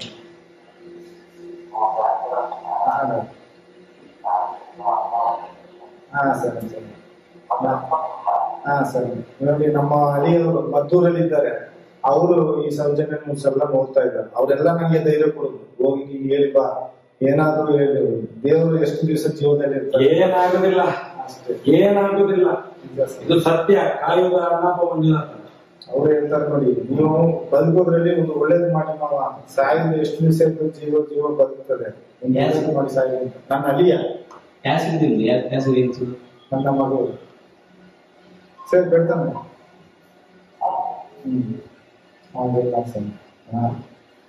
ಆದ್ರೆ ಒಂದು ಹೇಳ್ಬೇಕಂದ್ರೆ ಈ ಯುದ್ಧಕ್ಕೆ ಮೈನ್ ಪಾಯಿಂಟ್ ಅವನನ್ನ ಒಬ್ಬನ ಹಿಡಿದ್ರೆ ಸಾಕು. ಮಲ್ಲಿಕ್ ಜೈನ್ ಹಿಡಿದ್ರೆ ಎಲ್ಲ ಗೊತ್ತಾಗ್ತೋ. ಈಗ ನಮ್ಮ ಹೆಸರು ಉದಯ್ ಜೈನ್. ಅವ ಪಟ್ಟ 1.5 ಗಂಟೆ 2.5 ಗಂಟೆ ರಾತ್ರಿಗೆ ಬುಡುಬುಡುನ ಆಟ ಓಡಿಸ್ಕೊಂಡು ಬರ್ತಾನೆ. ಬಂದ್ರೆ ಮಾಹಿತಿ ಕಚೇರಿ ಪಕ್ಕದಲ್ಲೇ ನಿಲ್ಲಿಸ್ತಾನೆ ಆಟವನ್ನು. ಇವನ ಆಟ ನಿಲ್ಲಿಸಿದ ತಕ್ಷಣವೇ ಆ ಕಡೆಯಿಂದ ಒಂದು ಆಮ್ನಿಕಾರ ಹೋಗ್ತದೆ, ಎಲ್ಲಿ ಡ್ಯಾಮಿನ ಹತ್ರ ಹೋಗ್ತದೆ. ಅವತ್ತಿಗೆ ಒಂದು ಏನ ಸಿಗ್ತದೆ. ನಾವು ಯಾವತ್ತಾದ್ರೂ ಒಂದ್ ದಿವಸ ಆ ತರ ಹೋಗ್ಬೋದು, ಒಂದು ಏನ ಸಿಗ್ತದೆ. ಏನು ಊರಲ್ಲಿ ಕೊಂಡು ಬರ್ತಾರ ಏನು ಗೊತ್ತಿಲ್ಲ. ನಮ್ಮ ಭಯ ನಮಗೆ, ನಾವು ಹೊರಗೆ ಮಲಗ್ತೀವಿ. ಹೊರಗೆ ಒಂದು ಒಂದಕ್ಕೆ ಹೋಗುದು ಓಣಿ ಯಾರಂತ ನಾವು ಆಕತ್ತಲ್ಲಿ ಹೋಗಿ ನೋಡ್ಲಿಕ್ಕೆ ಆಗಲ್ಲ. ನೋಡಿ 2:30 ರಾತ್ರಿಗೆ ನಮ್ಗೇನಿದೆ, 1:30 ರಾತ್ರಿಗೆ ಹೋಗ್ತಾರೆ. ಹಾಗೆಲ್ಲ ನೋಡುವಾಗ ಅವನೊಬ್ಬ ನಾಲಿಗೆ ಹೊರಗೆ ಹಾಕಿಕೊಂಡು ಬಂದ ನೋಡಿ. ಈಗ ಉಜಿರೆಯಲ್ಲಿ ಮೀಟಿಂಗ್ ಆಯ್ತು, ಅಂತವರೆಲ್ಲ ಅದರಲ್ಲಿ ಸೇರಿ ಇರ್ತಾರೆ ಖಂಡಿತ. ಅವನನ್ನು ನೋಡುವಾಗಲೇ ನಮಗೆ ಗೊತ್ತಾಗ್ತದೆ ನರರಾಕ್ಷಸನ ಅಂತಕ್ಕಂಥದ್ದು. ಅರ್ಧ ನಾಲಿಗೆ ಹೊರಗೆ ಆಯ್ಕೊಂಡು ಬರ್ತಾ ಇದ್ದಾನಪ್ಪ, ರಾಕ್ಷಸನಾಗಿ ತಿನ್ನುವಾಗ. ಅವನನ್ನು ಹೆಂಗಸರು ಹೊಡೆಯದೇ ಬಿಟ್ಟದೇ ಹೆಚ್ಚಿನ ಹೆಸರು. ಏನಪ್ಪ ಮನುಷ್ಯ ಜನ್ಮನಾಗಿ ಹುಟ್ಟಿದಾನ ರಾಕ್ಷಸನ. ಹೊಡಿತಾರೆ, ಅಣ್ಣಪ್ಪನೇ ಹೊಡಿತಾರೆ. ಸ್ವಲ್ಪ ಸಮಯ ಅಷ್ಟೇ. ಅಲ್ಲಿ ಒಂದು ಹೆಲಿಕಾಪ್ಟರ್ ಒಂದು ಇದು ಮಾಡಿದ್ದಾರೆ ಅವರು ಧರ್ಮಸ್ಥಳದಲ್ಲಿ, ಸೀಕ್ರೆಟ್. ನಿಮ್ಮಂತ ಹೊರಗಿನವರಿಗೆ ಗೊತ್ತಾಗೋದೇ ಇಲ್ಲ. ಧರ್ಮಸ್ಥಳದಲ್ಲಿ ನೀವು ಗ್ರಾಮದಲ್ಲಿ ಇದ್ದೀರಿ, ಅಲ್ಲಿ ಏನಾಗಿದೆ 2 ಮೀಟರ್ ಸಾಲೆ ಇದೆ ನೋಡಿ. ಆ ಸಾಲೆ ಹಿನ್ನದೆಯಲ್ಲಿ ಒಂದು ರೋಡ್ ಮಾಡಿದ್ದಾರೆ. ಆಚೆ ಹೋಗುವಾಗ ಅಲ್ಲೆಲ್ಲ ಅಡಿಕೆ ಒಣಗಿಸೋದು ಎಲ್ಲ, ಇಲ್ಲಿ ಸರವತಿ ಹತ್ರ ಮಾಡ್ತಾರಲ್ಲ ಆ ತರದೊಂದು ಅಡಿಕೆಯನ್ನು ಬಿಸಿನಲ್ಲಿ ರೆಡಿ ಮಾಡ್ತಾರಲ್ಲ, ಅದರ ಆಚೆ ಹೋದ್ರೆ ಹೆಲಿಕಾಪ್ಟರ್ ಗ್ರೌಂಡ್ ಒಂದು ಮಾಡಿದ್ದಾರೆ. ಹೆಲಿಕಾಪ್ಟರ್ ಮೇಲಿಂದನೇ ಬಂದಿರ್ತಾರೆ. ಅವರು ಮನಸ್ಸು ಮಾಡಿದ್ದಾರೆ, ಹೆಲಿಕಾಪ್ಟರ್ ಮೇಲಿಂದನೇ ಬಂದಿರುತ್ತದೆ. ಅಲ್ಲಿ ಒಂದ್ ದಿವಸ ನಾವು ಗೂಡ್ಸ್ಲಿಕ್ಕೆ ಹೋಗಿ ನಾನು ಅದನ್ನು ಕಂಡಿದ್ದೆ. ನನಗೆ ಸಹ ಗೊತ್ತಿಲ್ಲ ಸಸ್ಪೆನ್ಸ್, ಇಷ್ಟು ವರ್ಷ ಇದ್ದೇನೆ ಅಲ್ಲಿ ಹೆಲಿಕಾಪ್ಟರ್ ಇಲ್ಲಿಗೆ ಗ್ರೌಂಡ್ ಮಾಡ್ಕೊಂಡಿದ್ದೆ ಕಾಡಿನಲ್ಲಿ ಒಳಗೆ ಆಚೆ. 5 ಕಿಲೋಮೀಟರ್ ಸಾಲೆ ಒಳಗೆ ಹೋಗಿ ಹೆಲಿಕಾಪ್ಟರ್ ಬಂದಿದ್ದಕ್ಕೆಲ್ಲ ರೆಡಿ ಮಾಡಿಟ್ಟಿದ್ದಾರೆ ವ್ಯವಸ್ಥೆ. ಎಮರ್ಜೆನ್ಸಿ ಇದ್ರೆ ಅದರಲ್ಲೇ ಹೊರಟಿರ್ತಾರೆ, ಅದರಲ್ಲಿ ಬಂದಿರ್ತಾರೆ ಎಲ್ಲ ಮಾಡಬೇಕಾಗುತ್ತೆ. ಅದಕ್ಕೆ ಎಲ್ಲ ದನಿಗಳಂದ್ರೆ ಹೇಳ್ದಂಗೆ ಇಲ್ಲಪ್ಪ, ಇಂಥ ದನಿಗಳು ಇಲ್ಲಿ ಇರ್ಬಾರ್ದು. ಪಕ್ಕಾ ದನಿಗಳಪ್ಪ, ಕೇಡುಗಟ್ಟ ದನಿಗಳು, ಯಾರಿಗೂ ಗೊತ್ತಾಗಬೇಕು. ಒಳಗಿನಿಂದ ಮಾಡ್ತಾರೆ, ಹೊರಗಿನಿಂದ ಏನು ಗೊತ್ತಾಗ. ಹೊರಗಿನಿಂದ ಪೂಜೆ, ಒಳಗಿನಿಂದ ಎಲ್ಲ ಮುಗಿಸ್ಬಿಡಿದ್ರೆ ಮುಗಿಸೇ ಬಿಡ್ತಾರೆ. ಅವ್ರಿಗೆ ಏನು ಗೊತ್ತಿದ್ದಂಗೆ ಇರ್ತಾರೆ ಆ ತರದವ್ರು. ಖಂಡಿತನಾಗಿ. ಇಲ್ಲಾಂದ್ರೆ ಇಂಥ ಕೇಸಿಗೆ ಇವರು ಸುಮ್ನೆ ಕೂತ್ಕೊಂಡು ಅದ್ ಏನ್ ಎನ್ಕ್ವೈರಿ ಮಾಡ್ತೀರಾ ಮಾಡಿ ಅಂತ ಅವ್ರನ್ನ ಮುಂದೆ ಬಿಡ್ಬೋದಿತ್ತು. ಅವರ ತಮ್ಮನೇ ಮಗನನ್ನು ಬಿಡಬೇಡ, ಬಿಡಿ, ಸೇವ್ ಮಾಡಿ. ಈ ಬೀದಿಲಿ ಹೋಗೋರನ್ನ ಇದ್ದು ಹೊರಗೆ ಕೂರ್ಸ್ಕೊಂಡಿದ್ರೆ ನ್ಯಾಯವ, ಒಂದು ಧರ್ಮವ? ಈ ಬೀದಿಲಿ ಆಟ ಓಡಿಸೋನ್ನ ತಗೊಂಡು ಹೋಗಿ ಎಕರ ಮೇಲೆ ಕೂರ್ಸ್ಕೊಂಡಿದ್ದೀರಿ, ಇದೊಂದು ಧರ್ಮದ ಮಾತ? ಭಗವಂತನೇ ಬಲ್ಲ. ಖಂಡಿತ ಸರಿ ಆಗ್ತದೆ ಅಲ್ಲ. ನಿಮ್ಮ ಅಗತ್ಯಗಳು ಬಿದ್ದಾಗ ನಾವು ಖಂಡಿತ ಹೇಳ್ತೇವೆ. ಅಣ್ಣಪ್ಪ ಮಂಜುನಾಥ ಸತ್ಯ ಹೇಳಿ ನಾವಿರ್ತೇವೆ. ನಾನು ಏನಾಗಿದ್ದ ಜಾಗ ಎಲ್ಲ ನಾನು ಎಲ್ಲಿ ಬೇಕಾದ್ರೂ ನನ್ನೊಟ್ಟಿಗೆ ಗನ್ಮೇನ್ ಇದ್ರೆ ಸಾಕು. ಯಾಕಂದ್ರೆ ನನಗೆ ಅಷ್ಟು ಭಯ ಆಗ್ತದೆ. ಅವ್ರು ಯಾವ ಸಂಧಿಯಲ್ಲಿ ಬಂದು ನಮ್ಮ ಕೊಡ್ತಾರೆ. ಜೀವ ಇರೋದು ಸಾಯ್ಲಿಕ್ಕೆ, ಆದ್ರೆ ಅವರ ಕೈಯಲ್ಲಿ ನಮ್ಮ ಸಾವು ಬಂದಾಗ ಸಾಯಿ ಒತ್ತಿಗೆ ಆಗುವಾಗ ಇವರೇ ಇರುವುದಿಲ್ಲ. ದೇವರು ಬಿಡುದಿಲ್ಲ. ಇದು ಸತ್ಯ. ಸತ್ಯ ನೈಟದ ಗೊತ್ತಿಲ್ಲ. ಸೌಜನ್ಯ ತೀರ್ನ ನೈಟದ ನೀವು ಪಂಡ ಸೌಜನ್ಯ ಮಿಸ್ಸಿಂಗ್ ಆದ ದಿವಸ ಅಲ್ಲಿ ಇರ್ತೀವಿ. ಅಲ್ಲಿಂದ ನಾನಲ್ಲಿಲ್ಲ. ಸಂಜೆ ಟೈಮ್ಗೆ ನಾನಿಲ್ಲ. ಮಿಸ್ಸಿಂಗ್ ಆದ ದಿವಸ ರಾತ್ರಿ ಹುಡುಕುವಾಗ ಎಲ್ಲ ಗೊತ್ತಾದ್ಮೇಲೆ ಬರ್ಲಿಲ್ಲ. 9 ತಾರೀಕಿಗೆ ಬೆಳಿಗ್ಗೆ ಬಂದ. ಹೌದಾ? ಬೆಳಿಗ್ಗೆ ಬಂದು ಈ ಪೊಲೀಸ್ನವ್ರು ಹೋಗುವಾಗ ನನಗೆ ನೀವು ಅಲ್ಲಿ 9 ತಾರೀಕಿಗೆ ಇರ್ತಿದ್ರೆ ಈಗ ಪಕ್ಕ ಐವಿಟ್ನೆಸ್ ನೀವ್ ಆಗ್ತಿದ್ರಿ. ಪಕ್ಕ ಆಗಿದ್ರೆ ನನ್ನ ಹೆಂಡತಿ ನಾನು ಅವತ್ತು ಬಂದಿದ್ವಿ. ನಾವು ಒಂದು 2-3 ದಿವಸ ರಜೆ ಮಾಡಿ ಹೋಗಿದ್ವಿ. ಅವತ್ತು ರಾತ್ರಿ ಬಂದಿದ್ವಿ. ನಮಗೆ ವಿಷಯ ಇದು ಗೊತ್ತೇ ಇಲ್ಲ. ಗೊತ್ತಾಗಿದ್ದು ಈ ಪೊಲೀಸ್ನವ್ರು ನಾಯಿ ಇಟ್ಕೊಂಡು ಹೋಗ್ಬಿಟ್ರೆ ನಮಗೆ ವಿಷಯ ಮರು ದಿವಸ ಬೆಳಿಗ್ಗೆ ಬೇಗನೆ ಬಂದಿದ್ದಲ್ಲ ಪೊಲೀಸ್. ಸೌಜನ್ಯ 10ನೇ ತಾರೀಕಿಗೆ ಬಾಡಿ ಎಷ್ಟು ಗಂಟೆಗೆ ನೋಡಿದ್ದು? ಬೆಳಿಗ್ಗೆ ನೋಡಿದ್ದಾರೆ. ಬೆಳಿಗ್ಗೆ ನೀವು ಎಷ್ಟು ಗಂಟೆಗೆ? ಇವ್ರಿಗೆಲ್ಲ ವಿಷಯ ತೋರೋ ಲೇಟ್ ಆಯ್ತೇನೋ. ನೀವು ಎಷ್ಟು ಗಂಟೆಗೆ ನೋಡಿದ್ದು? ಅಲ್ಲ, ನಾನು ಆ ಸ್ಪಾಟಿಗೆ ಹೋಗ್ಲಿಕ್ಕೆ ನನ್ಗೆ ವಿಷಯ ಕೇಳ್ಕೊಟ್ಟು. ಅಲ್ಲ, ವಿಷಯ ಕೇಳಿದ್ದು ನಿಮ್ಗೆ ಸೌಜನ್ಯ ಬಾಡಿ ಸಿಕ್ಕಿತ್ತು 10ನೇ ತಾರೀಕಿಗೆ ಅಂತ. ಅಲ್ಲೊಂದು ಅಂದಾಜು ಎಷ್ಟು ಗಂಟೆ ನಿಮ್ಗೆ? 7:30 ಇರ್ಬೋದು. 7:30-8 ಗಂಟೆ ಇರ್ಬೋದು. ಎಲ್ಲ ಬೆಳಿಗ್ಗೆ ಅವ್ರು ಪೊಲೀಸ್ನವ್ರು ನೋಡಿ ಬಂದವರು. ಮತ್ತೆ ಈಗ ಪೊಲೀಸ್ನವರು ಕೋರ್ಟ್ ಅಲ್ಲಿ ಹೇಳಿದ್ರೆ 10:30 ಗಂಟೆಗೆ ಸಿಕ್ಕಿತ್ತು ಅಂತ ಹೇಳ್ತಾರೆ. ಅದೇ ಅವ್ರು ಏನೇನು ಬರ್ತಾರೆ ಅಂತ ನೋಡಿ ಒಂದು ಹೇಳ್ತೇನೆ. ನಾನು ಒಂದು ನ್ಯೂಸ್ ನೋಡಿದೆ, ಒಂದೇ ನ್ಯೂಸ್ ನೋಡಿದೆ ಟಿವಿನ. ಡಿ ಡಿ ಚಂದನದಲ್ಲಿ ಪರ್ಫೆಕ್ಟ್ ಆಗಿ ಒಬ್ಬ ಮನುಷ್ಯ ತಟ್ಟಂತ ಹೇಳಿ ಅಂತ ಒಂದು ಪಕ್ಷ ಇದು ಬರ್ತದೆ. ತಟ್ಟಂತ ಹೇಳಿ ಅಂತ ಒಂದು ವಾಕ್ಯ ಇದು ಬರ್ತದೆ ಪ್ರೋಗ್ರಾಮ್. ಆ ಪ್ರೋಗ್ರಾಮ್ ನಲ್ಲಿ ಇದ್ದವ ಅವ ಪಿಕ್ಚರ್ ನಲ್ಲಿ, ಹಿಂದಿನ ಪಿಕ್ಚರ್ ನಲ್ಲೆಲ್ಲ ಇರುವವ ಅವ ಹೇಳ್ತಾನೆ ಕರೆಕ್ಟ್ ಆಗಿ. ಅದನ್ನು ನಾನು ಗೋಚರ ಮಾಡಿದೆ. ಆದ್ರೆ ಈ ಡೆಡ್ ಬಾಡಿಯನ್ನು ತಗೊಂಡು ಹೋಗುವಾಗ ಅಲ್ಲಿ ಡಾಕ್ಟರ್ ಬರ್ಲೇಬೇಕು. ಡಾಕ್ಟರ್ ಇಲ್ಲದೆ ಏನು ಮಾಡಿದ್ದಾಗಲ್ಲ. ಅದನ್ನೆಲ್ಲ ಪರಿಶೋಧನೆ ಮಾಡ್ಲೇಬೇಕು. ಅದನ್ನು ಹೇಳ್ತಾರೆ ಪೊಲೀಸ್ನವರು. ಒಂದೊಂದು ಇಂಚು ನೋಡ್ಬೇಕು ಅಂದ್ರೆ ಅದನ್ನು ಹೇಳ್ತಾರೆ. ಲಾಸ್ಟ್ಗೆ ನೀವು ಪೋಸ್ಟ್ ಮಾರ್ಟಮ್ ಮಾಡುವಾಗ ಆ ಗಂಟಲಿನಲ್ಲಿ, ಸ್ಟಮಕ್ ನಲ್ಲಿ ಇರುವಂತಹ ಆಹಾರವನ್ನು ಶೇಖರಣೆ ಮಾಡಬೇಕು. ಏನನ್ನೂ ಮಾಡ್ಲಿಲ್ಲ. ಲಾಸ್ಟ್ಗೆ ಎಲ್ಲವನ್ನು ಬಿಟ್ಟು ಉಜಿರೆ ಹಾಸ್ಪಿಟಲ್ ಇದ್ರು ನೋಡಿ, ರಶ್ಮಿ ಆ ಡಾಕ್ಟರ್ ಕರ್ಕೊಂಡು ಹೋಗಿದ್ದಾರೆ. ಕಾರಣ ಹೆಣ್ಣು ಡಾಕ್ಟರ್ ಪೋಸ್ಟ್ ಮಾರ್ಟಮ್ ಮಾಡ್ಬೋದು ತೋರಿಸ್ಕೊಳ್ಳಿಕ್ಕೆ. ಅದಕ್ಕಿಂತ ಇವರು ಮಂಗಳೂರಿಗೆ ಕಳ್ಸಿಬೋದಿತ್ತು ಪೋಸ್ಟ್ ಮಾರ್ಟಮ್. ಎಲ್ಲಿ ಕಳ್ಸಿದ್ರು ಮುಚ್ಚಾಕ್ತಾರೆ ಅವರು. ಯಾಕಂದ್ರೆ ಇಲ್ಲಿ ಮುಚ್ಚಾಕ್ತಾರೆ, ಅಲ್ಲಿ ಮುಚ್ಚಾಕದೇ ಇರ್ತಾರ. ಅದು ನಿಜವಾಗಿ ನೀವು ಸತ್ಯ ಹೇಳಿದ್ರೆ ಯಾರೋ ಒಬ್ಬ ಪುಣ್ಯಾತ್ಮ ಭೇಟಿ ಹೇಳಿದ್ರು, ನಾನು ನ್ಯೂಸ್ ಅಲ್ಲಿ ನೋಡಿದ್ದೇನೆ. ಈ ಆದಮನನ್ನು ಮತ್ತೆ ಅದ್ಯಾರೋ ಪೊಲೀಸ್ ಇತ್ತು, ಅವ್ರಿಬ್ಬರನ್ನು ಇಟ್ಕೊಂಡು ಬಿಗಿದ್ರೆ ಸತ್ಯ ಎಲ್ಲವೂ ನಿಜ ಹೊರಗೆ ಬರ್ತದೆ. ಈ ಸಂತೋಷ ಕೊಟ್ಟ ಇದು ಆಗ ಕೊಡೋದಿಲ್ಲ. ಯಾಕಂದ್ರೆ ಅವ್ರಿಗೆ ಹೈ ಇನ್ಫ್ಲೂಯೆನ್ಸ್ ಇರೋದ್ರಿಂದ ಏನು ಮುಟ್ಟುವಷ್ಟು ತಾಕತ್ತು ಇರೋದಿಲ್ಲ ಪೊಲೀಸ್ನವ್ರಿಗೆ. ಎಲ್ಲ ಅವರವರೇ ಮುಟ್ಟಾಗಿರ್ತಾರೆ. ಕಾಲದ ಮಹಿಮೆ ಇದು ಇವರ ಒಂದು ಸತ್ಯ ಧರ್ಮ ದಾರಿಗೆ ಬರ್ಬೇಕಂದ್ರೆ ಧರ್ಮಸ್ಥಳವನ್ನು ಗವರ್ಮೆಂಟ್ಗೆ ಕೊಟ್ರೆ ಪರ್ಫೆಕ್ಟ್ ಹೋಗ್ಬೇಕು. ಇವರು ಹೊರಗಿನಿಂದ ಚಂದ ಮಾಡಿ ಒಳಗಿನಿಂದ ಉಳುಕು ಮಾಡ್ತಾರೆ. ಅದು ಗೊತ್ತಾಗೋದೇ ಇಲ್ಲ. ಗವರ್ಮೆಂಟ್ ಅದರಲ್ಲಿ ಇನ್ವಾಲ್ವ್ ಆಗದ ಕಾರಣ ಇಂಥದ್ದು ಸಾವಿರಾರು ಆಗ್ಲಿಕ್ಕೆ ಚಾನ್ಸ್ ಇದೆ. ಇನ್ನೂ ಆಗ್ತದೆ ನೋಡಿ. ಇದೀಗ ಕಮ್ಮಿ ಮಾಡಿದ್ದಾರೆ, ಸ್ವಲ್ಪ ಸಮಯಕ್ಕೆ ಕಮ್ಮಿ ಮಾಡಿದ್ದಾರೆ.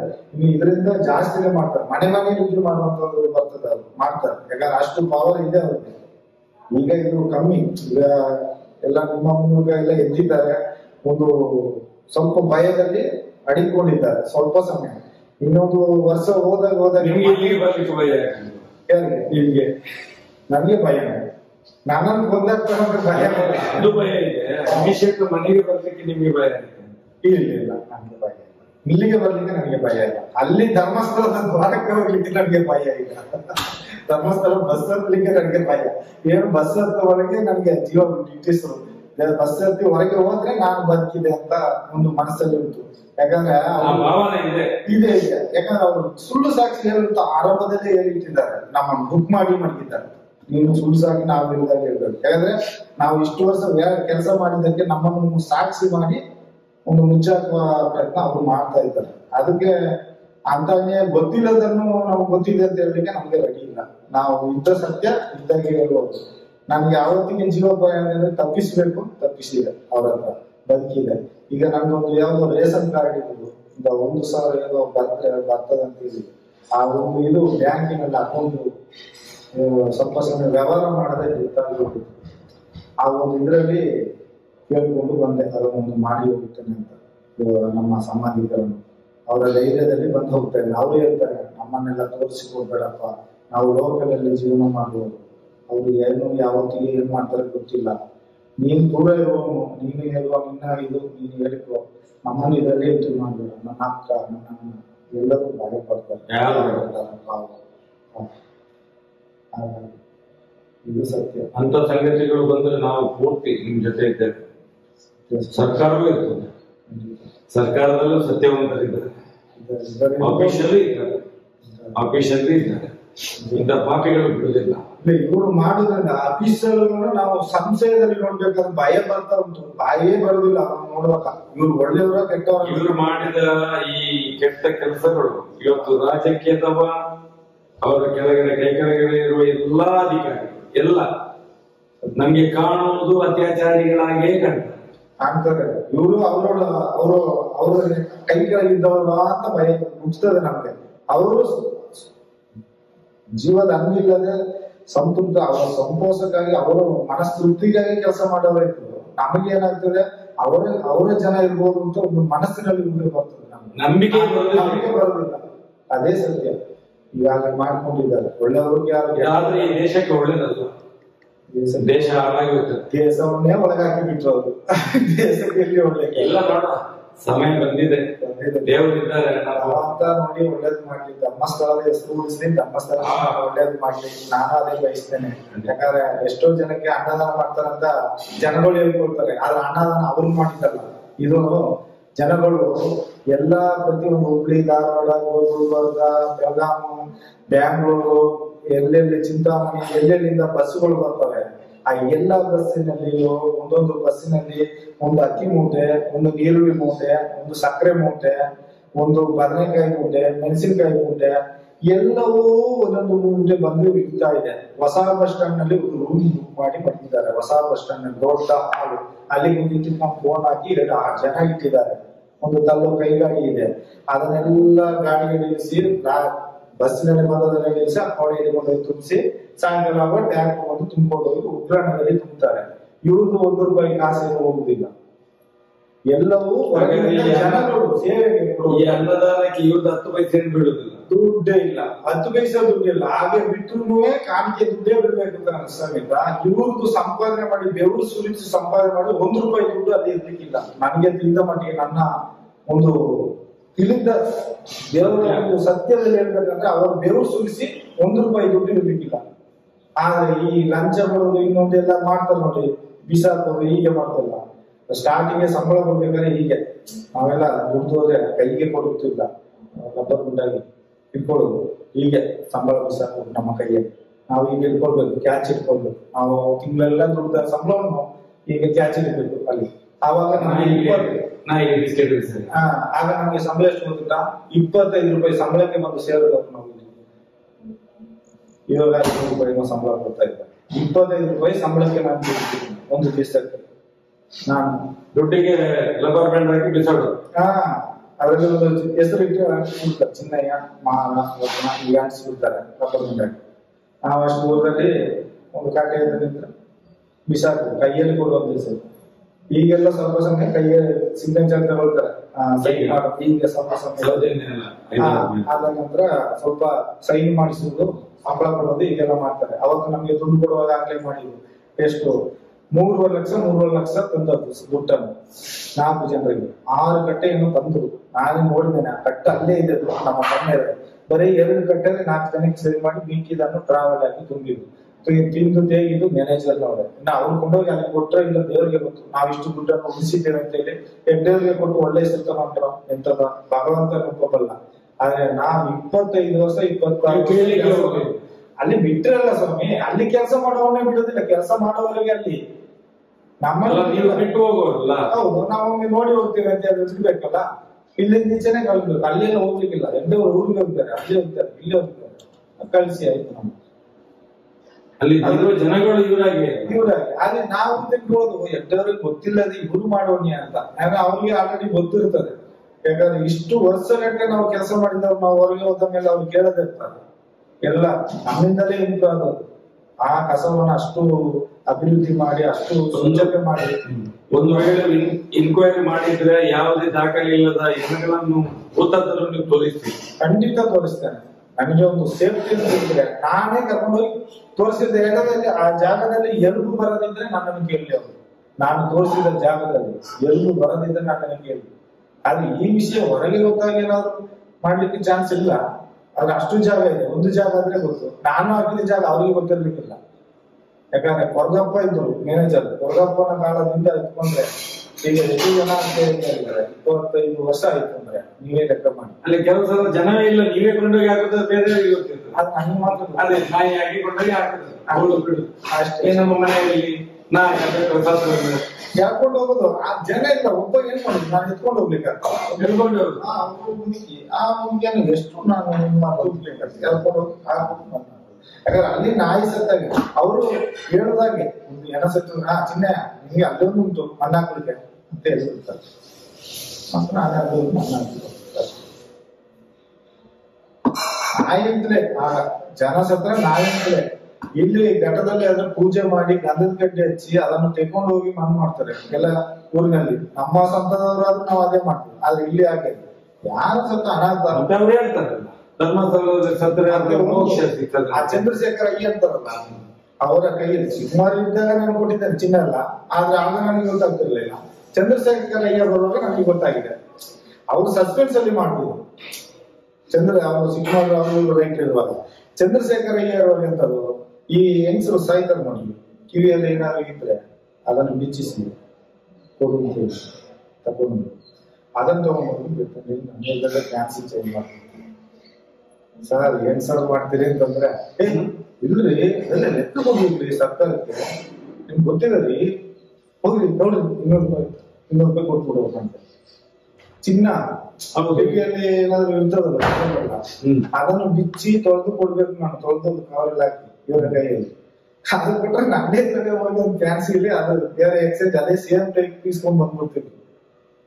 ನಾನೊಂದ್ಸರಿ ಕೇಳಿದೆ, ಏನ್ ಸರ್ ನೀವು ಈ ತರ ಮಾಡ್ತೀರಿ ಅಂತಂದ್ರೆ, ಇಲ್ಲ ರೀ ಅದೆಲ್ಲ ಸರ್ಕಾರಕ್ಕೆ ಲೆಕ್ಕ ಕೊಡ್ಬೇಕು ಅಂತ ತಗೊಳ್ಳಿ, ಚಾಕ್ರಿ ಹೋಗ್ಲಿ ಅಂತ ಕಳ್ಸ್ಕೊಡ್ಬೋದು. ಗೊತ್ತಾಗಿ ಮಾತಾಡ್ತಾರೆ. ನಮಗೆ ಒಂದೇ ಹಣ ಮುಂದಾಗ್ತಾರೆ, ಒಬ್ಬನಿಗೆ $55. 4 ಜನ ಹೋಗ್ಬೋದು, 4 ಜನ ಇಲ್ಲದ್ರೆ ತಗೊಳ್ಳಿ. ನಾನು ಇಬ್ರು ಮಾಡ್ತಿದ್ವಿ, $200 ತಗೊಳ್ಳಿ. ಇಬ್ರು ಹೋದ್ರೆ $100 ಬರೋ ಅಕ್ಷರ ಏನೋ ಹೋಗ್ತಾರೆ. ಈಗ ಹಾಗೆ ಪರಿಸ್ಥಿತಿ ಏನೋ ಇನ್ನಾದ್ರೂ ಒಳ್ಳೆ ಕಾಲ ಬರ್ತದ ನೋಡೋಣ. ಖಂಡಿತ ಬರ್ತದಪ್ಪ. ನಮ್ಮ ಎಲ್ಲ ಸತ್ಯಗಳದು ಸತ್ಯ ಬರ್ಲೇಬೇಕು. ಆ ಅಣ್ಣಪ್ಪನ ಸತ್ಯ, ಮಂಜುನಾಥನ ಸತ್ಯ, ನಿಮ್ಗೆ ಆಗುದಿಲ್ಲ. ನಿಮ್ಗೆ ನಾವಿದ್ದೇವೆ ನಿಮ್ ಜೊತೆ. ವೈದ್ಯ ಕೆಲಸ ಎಲ್ಲಿ ಕರೆದ್ರು ನಾವು ಬರ್ತೀವಿ. ನಮ್ಗೆ ರಕ್ಷಣೆ ಮಾತ್ರ ಸರ್.